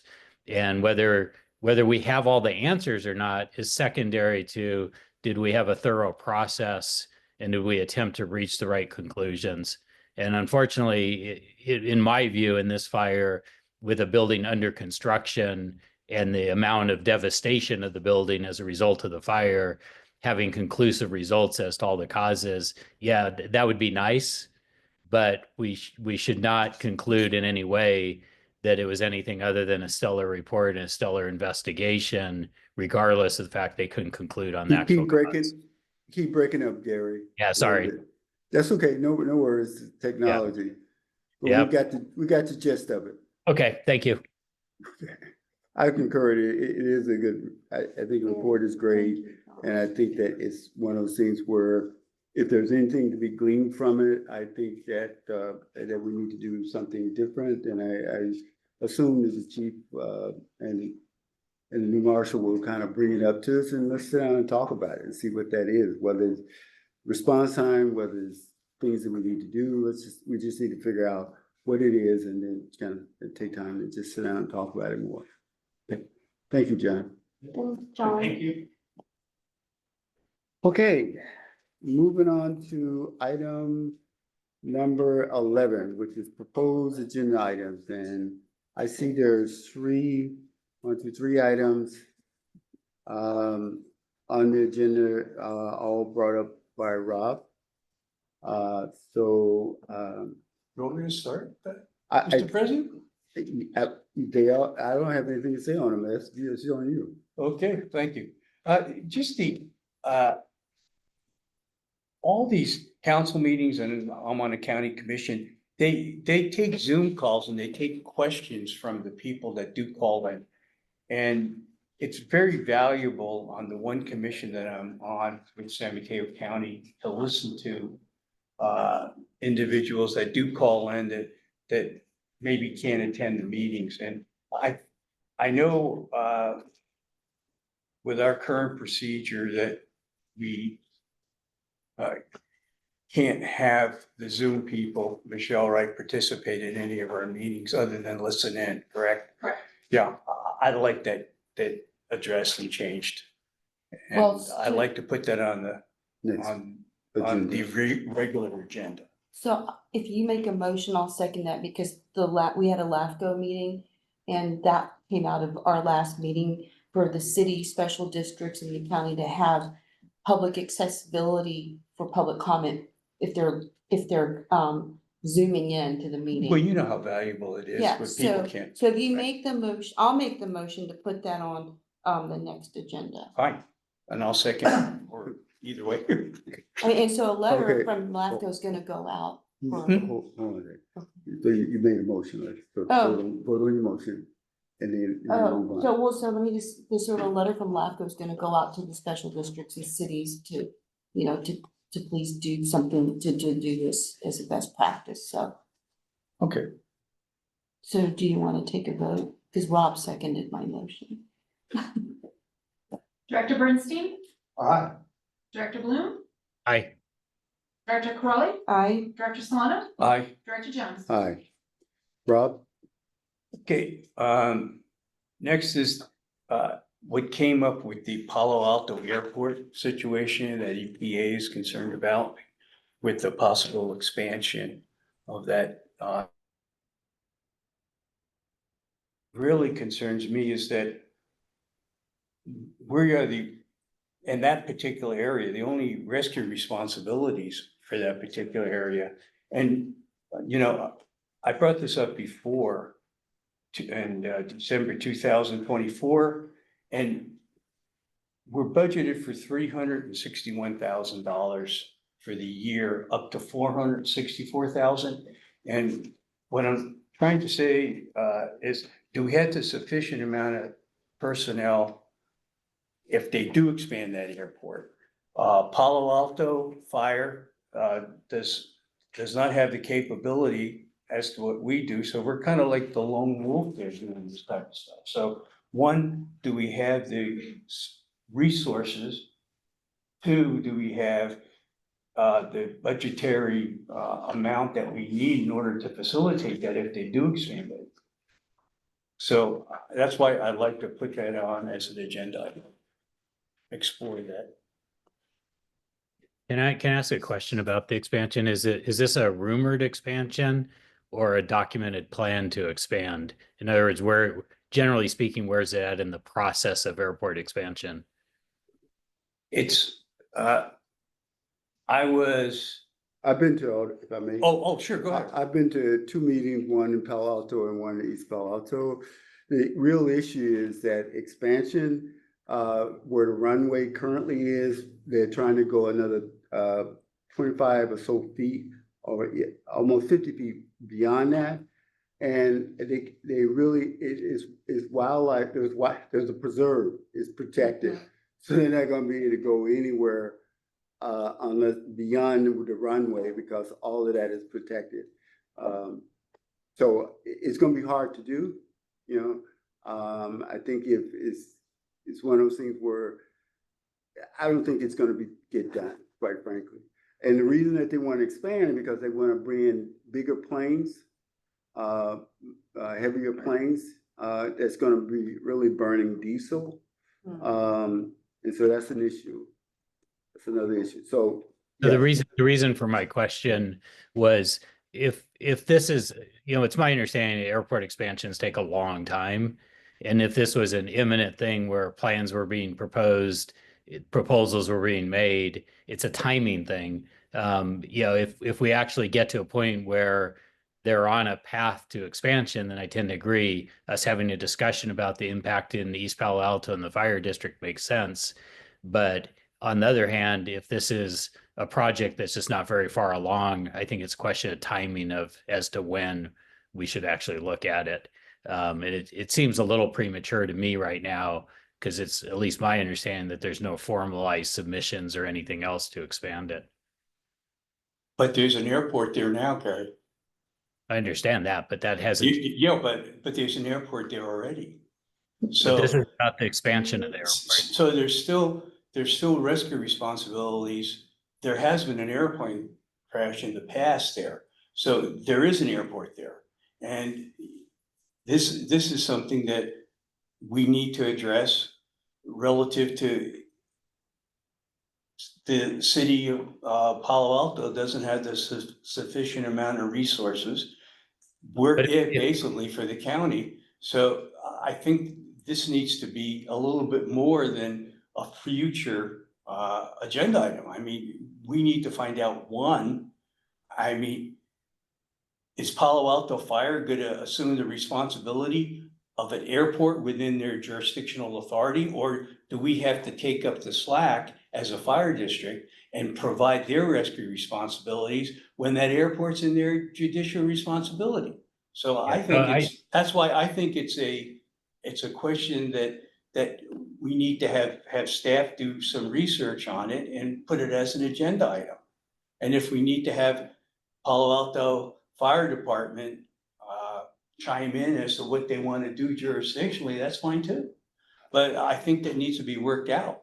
And then we're dealing with two separate counties. We're dealing with Santa Clara County, we're dealing with San Mateo County. I guess, Rob, I'm not in disagreement with what you just said, other than what I'm looking at is the topic is about expansion of the airport. It's not about fire protection for the existing airport structure. Correct. And to me, they're just two different topics. So if the desire is that you really don't believe that fire service is adequate or properly funded or whatever else regarding that this airport's in Santa Clara County, it's in Palo Alto, we end up with a lot of the cost and responsibility. It's just different than what the proposed agenda item was. it's two different, to me, it's two different issues. The expansion part of it, going beyond their boundaries into a fishing game wildlife preserve area. First, that's about 10 years worth of fight that's gonna go on there. And I think in terms of whether the Millen Park Fire Protection District has sole responsibility for anything that happened at the airport, I'm not sure. And I think that's clarity that probably needs to take place. The plane crash that happened in East Palo Alto, just as the plane took off, it hit one of those wires. They had through there and then landed over in East Palo Alto, and it was a mess. So I think in terms of who has responsibility, where if the accident happened in East Palo Alto, then I assume that our district is gonna take care of that. But if it happened at the airport somewhere, people landing, that's in Palo Alto. That Palo Alto, I think. Well, you know, even if there is an airplane crash in East Palo Alto, we're gonna have many jurisdictions that are gonna respond to that type of a situation from Santa Clara County, from San Mateo County, probably from the Coast Guard, probably from all other different types of jurisdictions. So, you know, maybe the word expansion is taking a quantum leap, but the airport's there.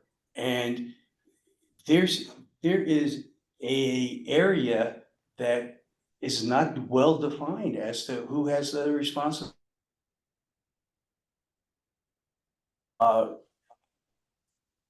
Representative of Auto Aid Mutual Aid?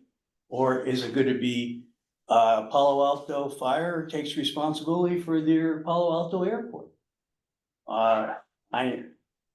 The airport over in San Carlos, okay, they have their own kind of a squad vehicle that they use there for their fire responsibilities. But if there's an airplane crash, it's gonna be everyone that's gonna respond to that. So the word expansion maybe shouldn't be in here. Maybe it should be just Palo Alto Airport, rescue responsibilities. And do you think that will, I mean, do we need to talk about that in the board or just in a separate meeting somewhere?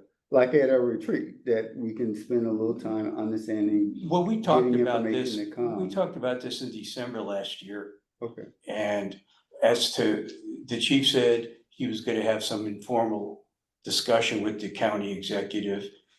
Did that ever happen, chief? County It executive wasn't a priority at the time, so I understand that it probably wasn't discussed, but this is something, you know, that we need to be prepared for in case it happens. And if the airport's expanded or it's not expanded, the airport is still there.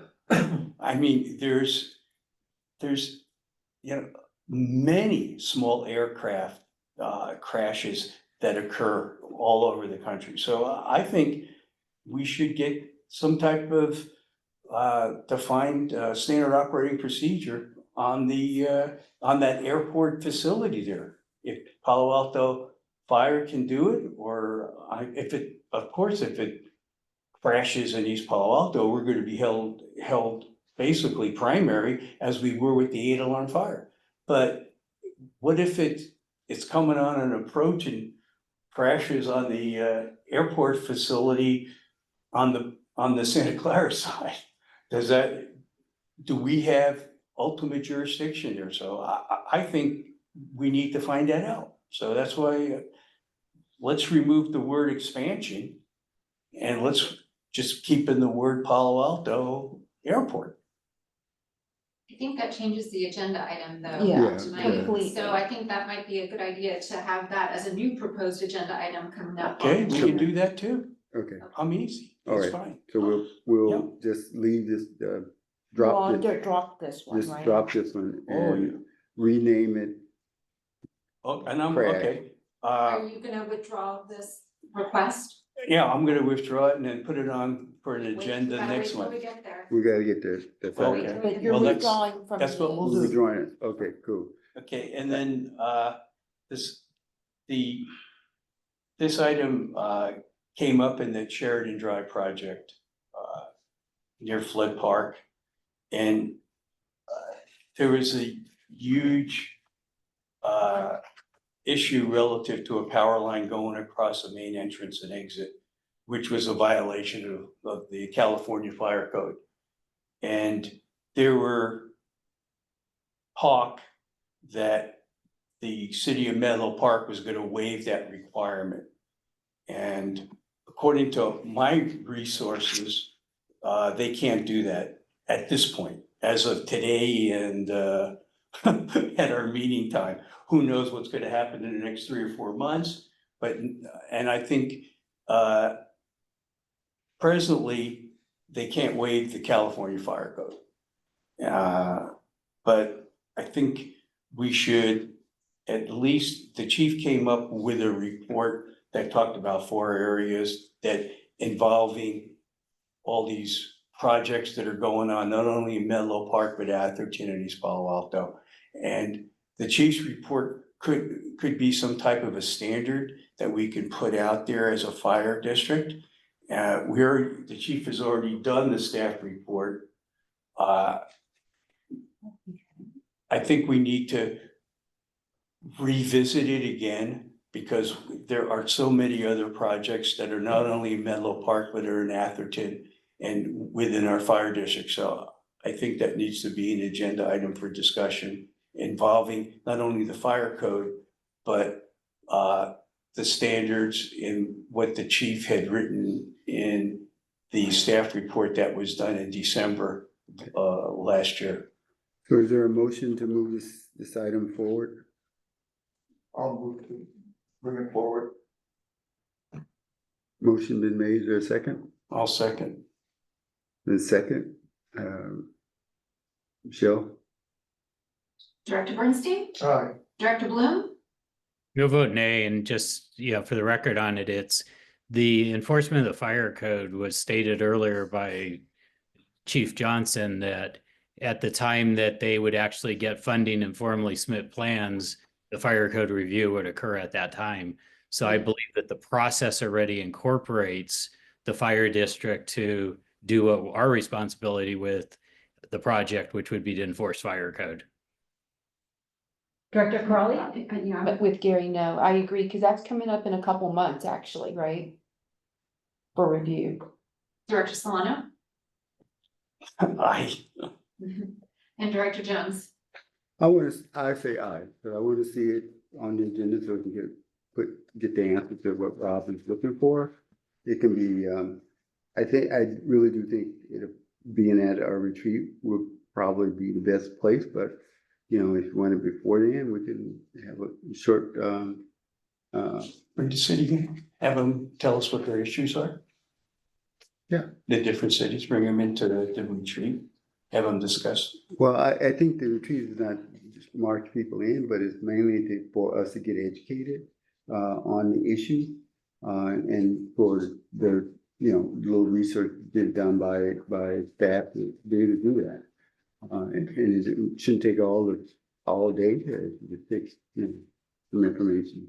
So anyway, it passes, we'll move on. That's going on to, I guess. Okay, I think that's it. We go to new proposed agenda items. Any new proposed agenda items? Palo Alto Airport. Oh, the airport, review the,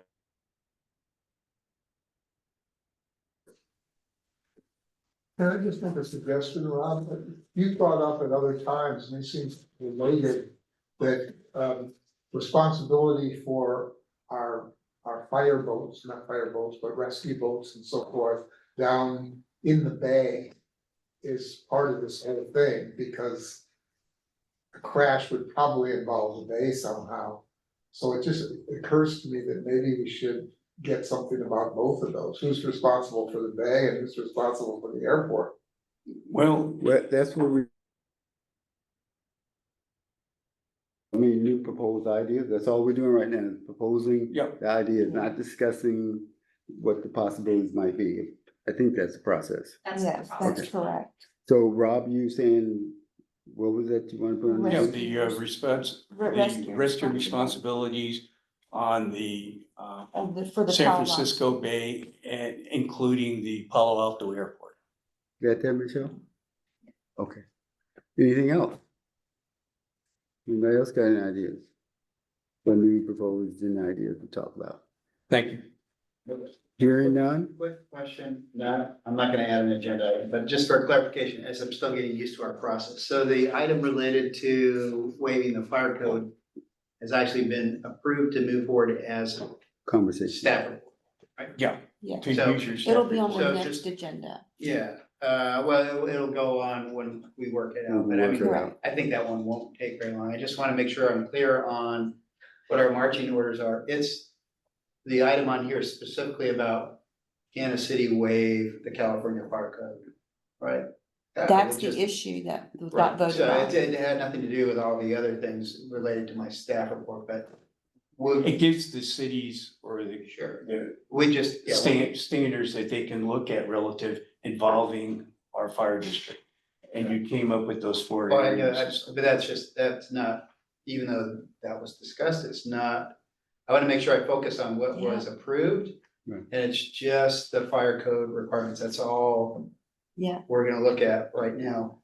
Is that We have a very Yeah, strong okay. opinion that they cannot, but we will Right. also now do some work and confer with legal counsel about whether they support our strong opinion about that, but. That's what you want to, Rob? Yeah, that's Okay. fine. Okay. All right. Okay, moving on to reports now. Committee reports, okay, emergency preparedness, You did not meet. no report. Committee and meeting, facilities, Gary? Yeah, so facilities meeting, we did have a meeting. It was characterized as a special facilities meeting only due to the fact that it was off the regular schedule. It was a week later due to availability of board members. We did have a discussion about the USGS property located at 345 Middlefield.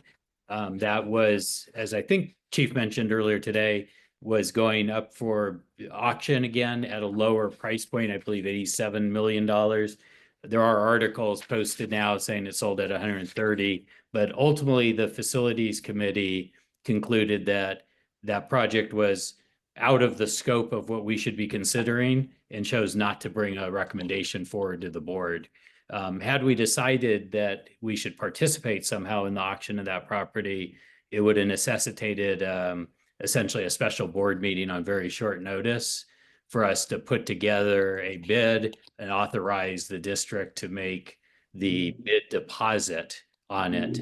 And just given the size of it, we chose not to bring that forward. So that was discussed there as an alternative site for the Station 1 project. Otherwise, the chief already covered the Station 1 project update that we discussed at the facilities meeting. So unless Rob has something to add, that's the facilities report.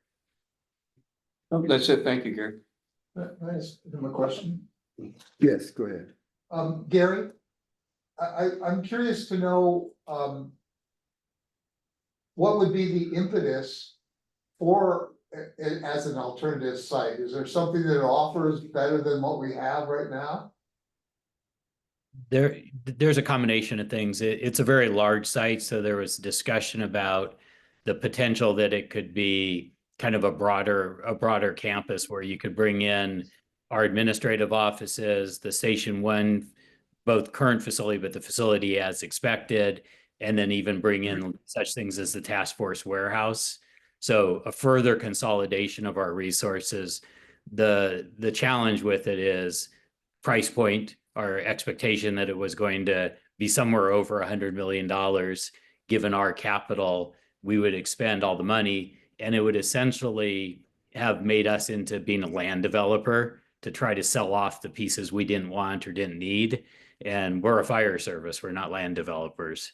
So I think the other estimate was that it'd be a minimum of probably a 3 to 4 year setback of our timeline for our Station 1 replacement.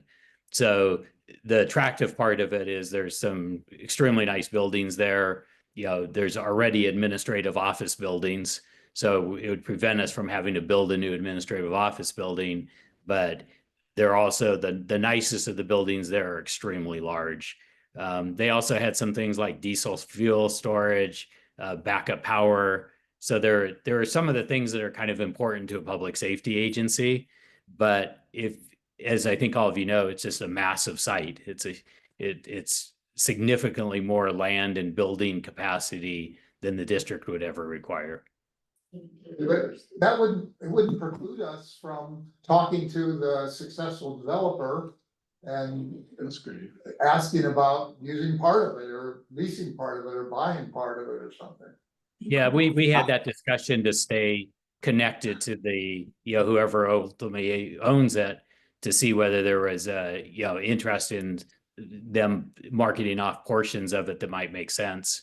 But for the decision that was at that point was, do we either want to bid or not bid on the project? And it just didn't make sense for us to be the primary bidder. There was inadequate time to try to build a consortium to bid for it or something. Okay, anything else, Gary? You done? Nope.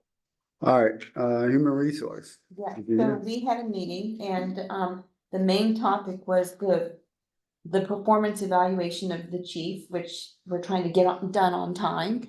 So we did put a timeline together to meet this evaluation date for our June meeting on June 17th. So Michelle, if you want to take down these dates so that we can put it in the minutes, but right now the proposed timeline would start next week on April 22nd, where the board would receive from Hanson and Bridget the performance evaluation forms. They would be returned to Hanson and Bridget by May 9th. Then Steve Miller's office would, kind of synthesize and finish processing everything by May 16th. And at our board meeting on May 20th, we would have a closed session just to talk amongst ourselves and then bring in the chief if necessary. And then kind of make a final decision on how we want to pursue with his performance evaluation at the June 17th meeting. Did I miss something, Michelle? Do you mind if I read from the minutes for the committee to Yes. see if they match what you Yes, have? yeah, I have that the Hanson and Bridget will send the board on April 22nd the evaluation form. yes, The board's deadline to get them back to Hanson Bridget is May 9th. yes, Okay, and then they will compile them and send back to the board before May 20th.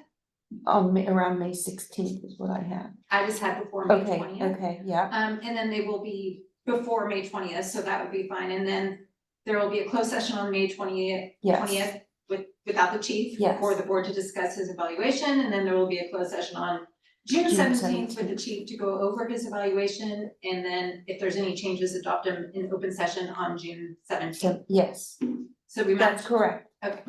thank you. And can I ask a clarifying question? In Sure. the past, I thought we had access to the chief's self-evaluation when we were actually doing our forms.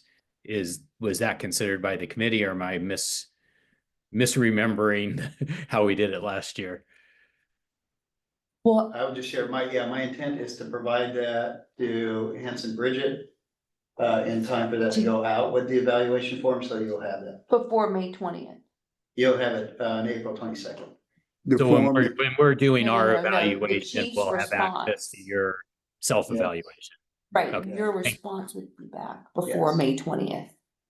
You'll have it, The self-evaluation will go out with. Oh, on April 22nd, next week, okay, got it. Exactly. Thank you. That is how Is we that did it. answer, okay, yeah, thanks, Gary. I mean, that pretty much was the main part of our HR committee. I mean, did you have anything to add, Robert? Okay, so it's that time again for the chief's review. Thank you. finance, So Finance Committee obviously met, everything that we reviewed has been covered already through the course of the meeting, so I have nothing further to add on what Virginia does. Yep. I do wanna thank Elaine. I mean, everyone's gone now, but he and the team, Francie, they're doing a really great job. And I've got, when we get to the liaison reports, I'll give a little update on some feedback that I got from members of the public. Yeah, certainly there was a substantial amount of work on the preliminary budget. Yeah. We obviously reviewed that 2 weeks ago, so that was not a document that was rushed together for the board meeting. It was a Right. document that was thoroughly thought out with a really good process. Yes. liaison report, Town of Atherton, Gary? Yeah, so Town of Atherton ended up being a meeting where a lot more participation by me than there normally is. They had a discussion on their agenda at the last meeting about their e-prep processes and their preparedness for disasters and mitigating disasters, which kind of opened up Pandora's box about how CERT works, how CERT engagement deployment works, how CERT mutual aid works. And what I would say is there was pretty significant confusion between what is mutual aid with a fire agency versus what is mutual aid with a CERT organization. And so I was able to clarify, along with the police chief of the town of Atherton, we were able to clarify all the council's questions and get them clarification on that. There was also, immediately after the meeting, a couple of the council members having concerns about the nature of our mutual aid deployments to Southern California fires, task forces, and a couple of them were under a false impression that somehow our stations are then unmanned while our teams are gone on mutual aid. So I was able to clarify for them as well that, we backfill all those stations, and that when I explain the process that we typically have early notice, so the backfill is usually there by the time the team's actually responding, because we have to approve. They also did not understand that we had approval rights on deployments.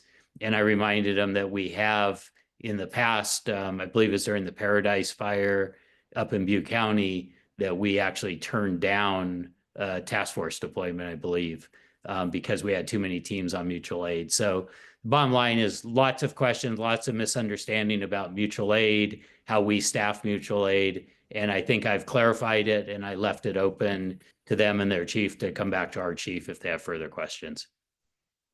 That's all I have to report for Atherton. Okay. City of East Palo Alto, I'll come back to that, City of Menlo Park. Yes, so we were pretty active this month. So on March 22nd, I attended the Menlo Park City Council's goal setting meeting, and which was basically like their strategic planning workshop thing. So it was a public meeting, and actually, pretty many people were there because they were obviously concerned about the housing and especially the Oak Grove parking lots. But one of the things that that kind of piqued my interest was what they were gonna do with the section of Santa Cruz Avenue between like Starbucks and Left Bank, because that part is kind of closed off. So they're just different proposals that were out there, and one of them is to open up part of the areas where Left Bank and Bistro Vito are seated, where they have the outdoor seating for through traffic, but maybe keep the community. Here is that there hasn't been a decision made.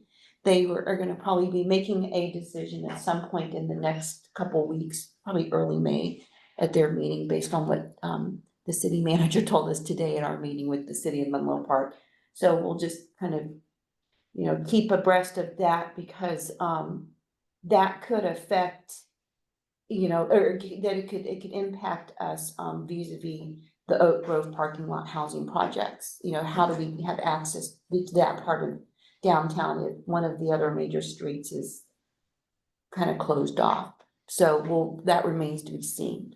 And we'll update everyone as that development happens. On the 29th of March, I was invited to and did a office hours visits with the mayor of Menlo Park, Drew Combs, in Sharon Heights at the Starbucks up there. We had about 10 people come, and obviously people were very concerned about the parking lot issues, the Oak Grove parking lot development. So that was top of mind for everybody. Nothing new, but it was just, reinforcement that's just very high priority in terms of concerns. But the little shout out I do want to give to the finance and admin team is that we were talking about the fire stations being built. And I said, oh, we don't have any debt. And one guy was like, we've paid cash for all of those. And I said, well, we've been socking away money for years to do that. So yes, I mean, we have our main source of income different, and we're prepared. And so the public was very, very impressed with that. And so I just want to give kudos again to our finance and admin team. Let's see, LAFCO, we had a meeting on March 19th.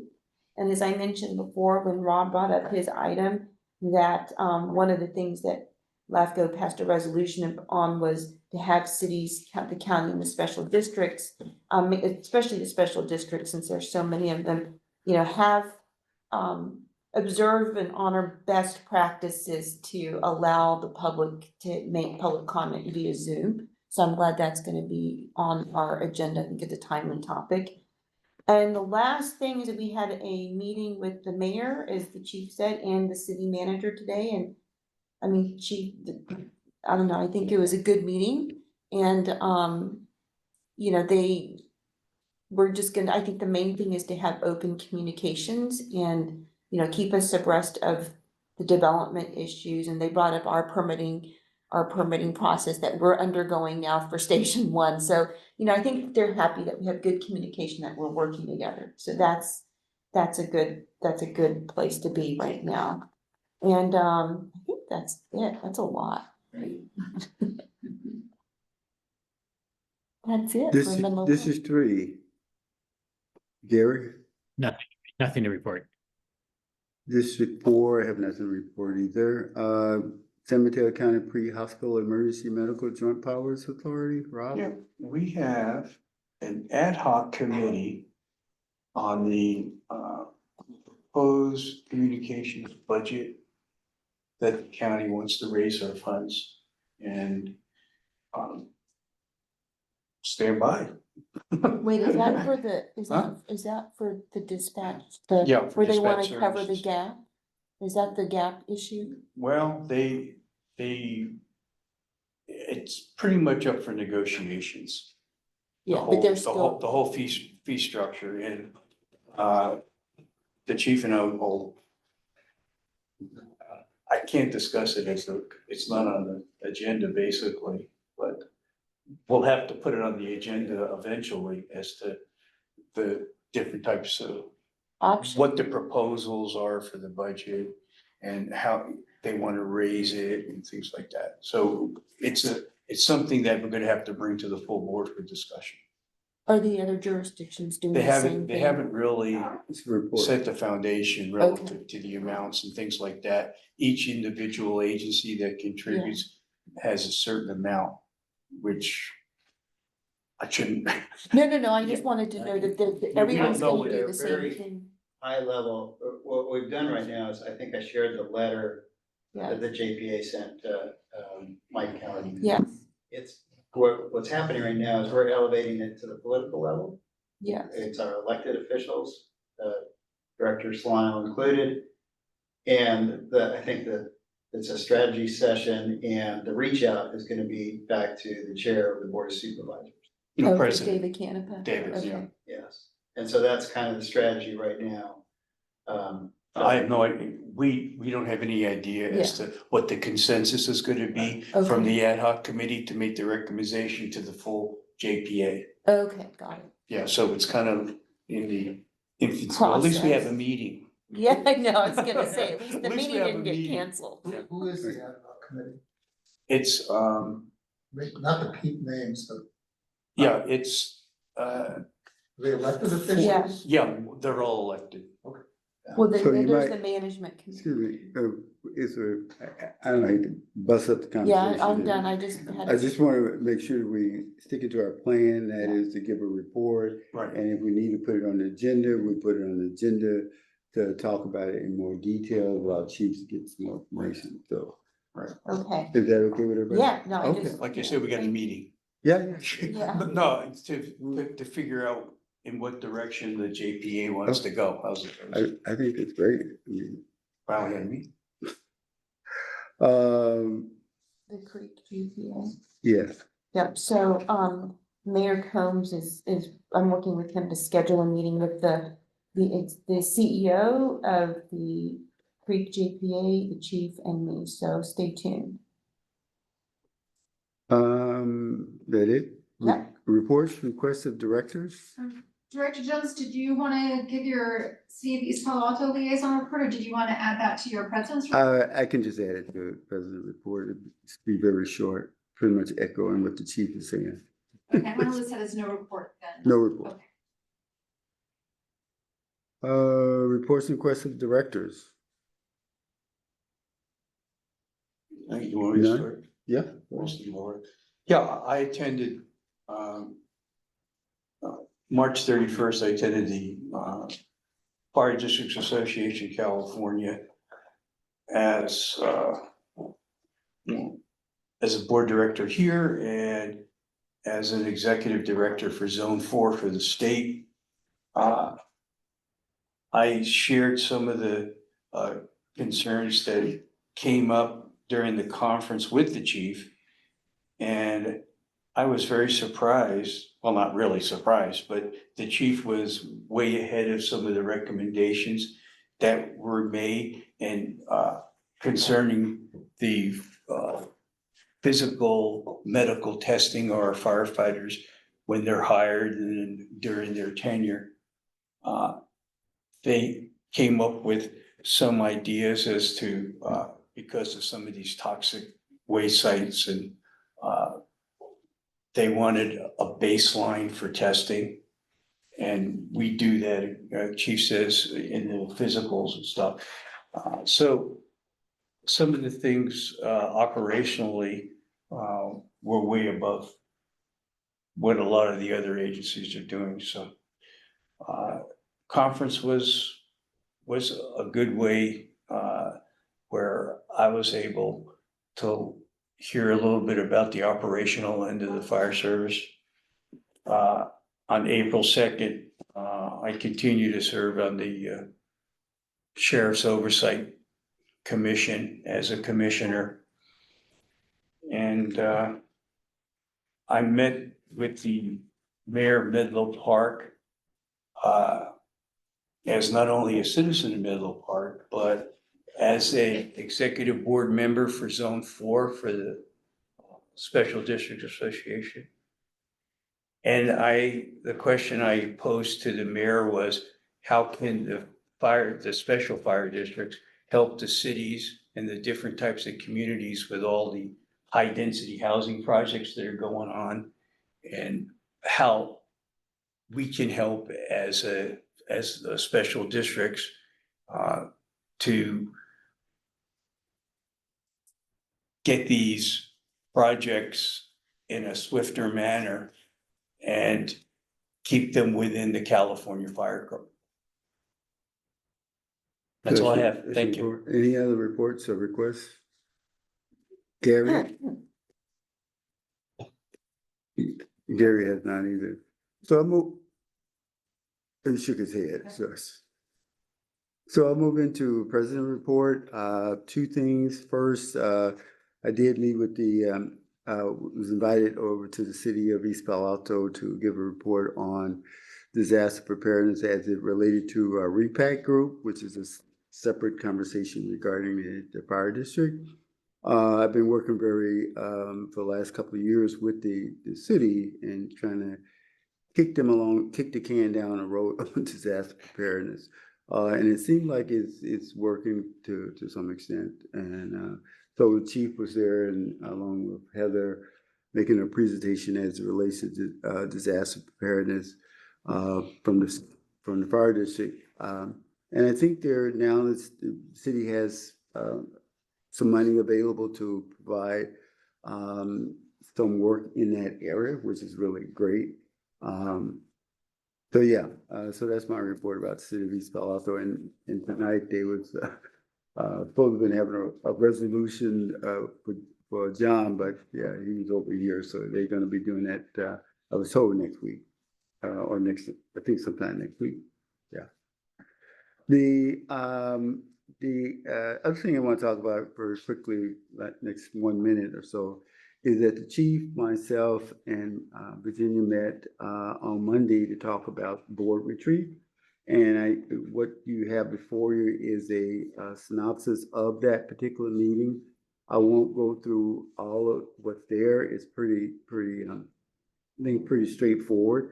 The objective, as we talked about it for the retreat, is the intent is to explore emerging issues, address concerns facing the district, review and clarify roles and responsibilities a little bit, and to set goals and priorities and develop a unified, cohesive board in some way. And that is through looking and examining certain issues that may be of concern to the board. We're hoping that we will find a good facilitator to actually help facilitate the meeting. And each of you a hand is being extended to you, that if you know of a good facilitator, that please let the chief know, and he can add to his list of folks that he's going to contact. And if you have any ideas about what should be going into a board, our retreat, and I say our retreat because it is a board retreat, board of directors retreat for the district here. And so information will, as soon as we find a facilitator, we will help speed that process along in terms of trying to get information out to everyone. So yeah, your participation is going to be, we're talking about other things, other fun activities that might be possible. We talked about a little bit about food choices for the retreat. So food that wouldn't put people to sleep, but more keep them awake for the meeting. So your participation, your help in terms of one, any venue that you may know of locally, because it has to be within the district that we can look into. We talked about a couple possibilities, places. So if you have any, please let the chief know so that we can add that to the list and start looking at that. We didn't come up really. Are you thinking of a Saturday or a Sunday? That's something that's going to be polled in terms of I thought initially, I think it was Saturday, not Sunday. I mean, for us people that was there, Saturday was a better day, but we want to hear from other board members. I think part of that survey that's gonna go out to kind of get your opinion about what day may be effective as well as the particular when, would be good. Ideally, we before our fiscal year in, but we only got 2 months for that, and that's not real practical to have a really full blown out retreat, because we need to spend some time looking at issues, and that would take more than just a 2-hour conversation like we did tonight. May take a little bit longer. So, yeah, 30 is the preferred date, but, and that's where the poll is gonna kind of get some ideas. Anything else, Virginia, Chief, you can think of? Read the document here is kind of I think, best guess our effort in terms of what went on in the meeting. Well, it sounds like based on tonight's meeting, you wanted to maybe add some topics on here rather than only focused on the, board team building, is that correct? Because The we meeting was mentioned the more Palo than, Alto Airport issue. yeah, the meeting is more than, there's a variety of different purpose, and the objective kind of outlines the purpose of the retreat. And there are some issues that may go on the list, and that's part of being able to, if people have ideas, what they think that should be, they would like more further conversation on, is You want us to to send them to you? send it to Chief. I'll send them to you. I think that's what. Sure. Yeah, send it. He'll send it to Francine. So, yeah. Yeah, that's it. Done the report. Any questions, comments? If not, then I'll call it adjourned for this meeting At 10:07. at 10:07 Thank you. and 50 seconds.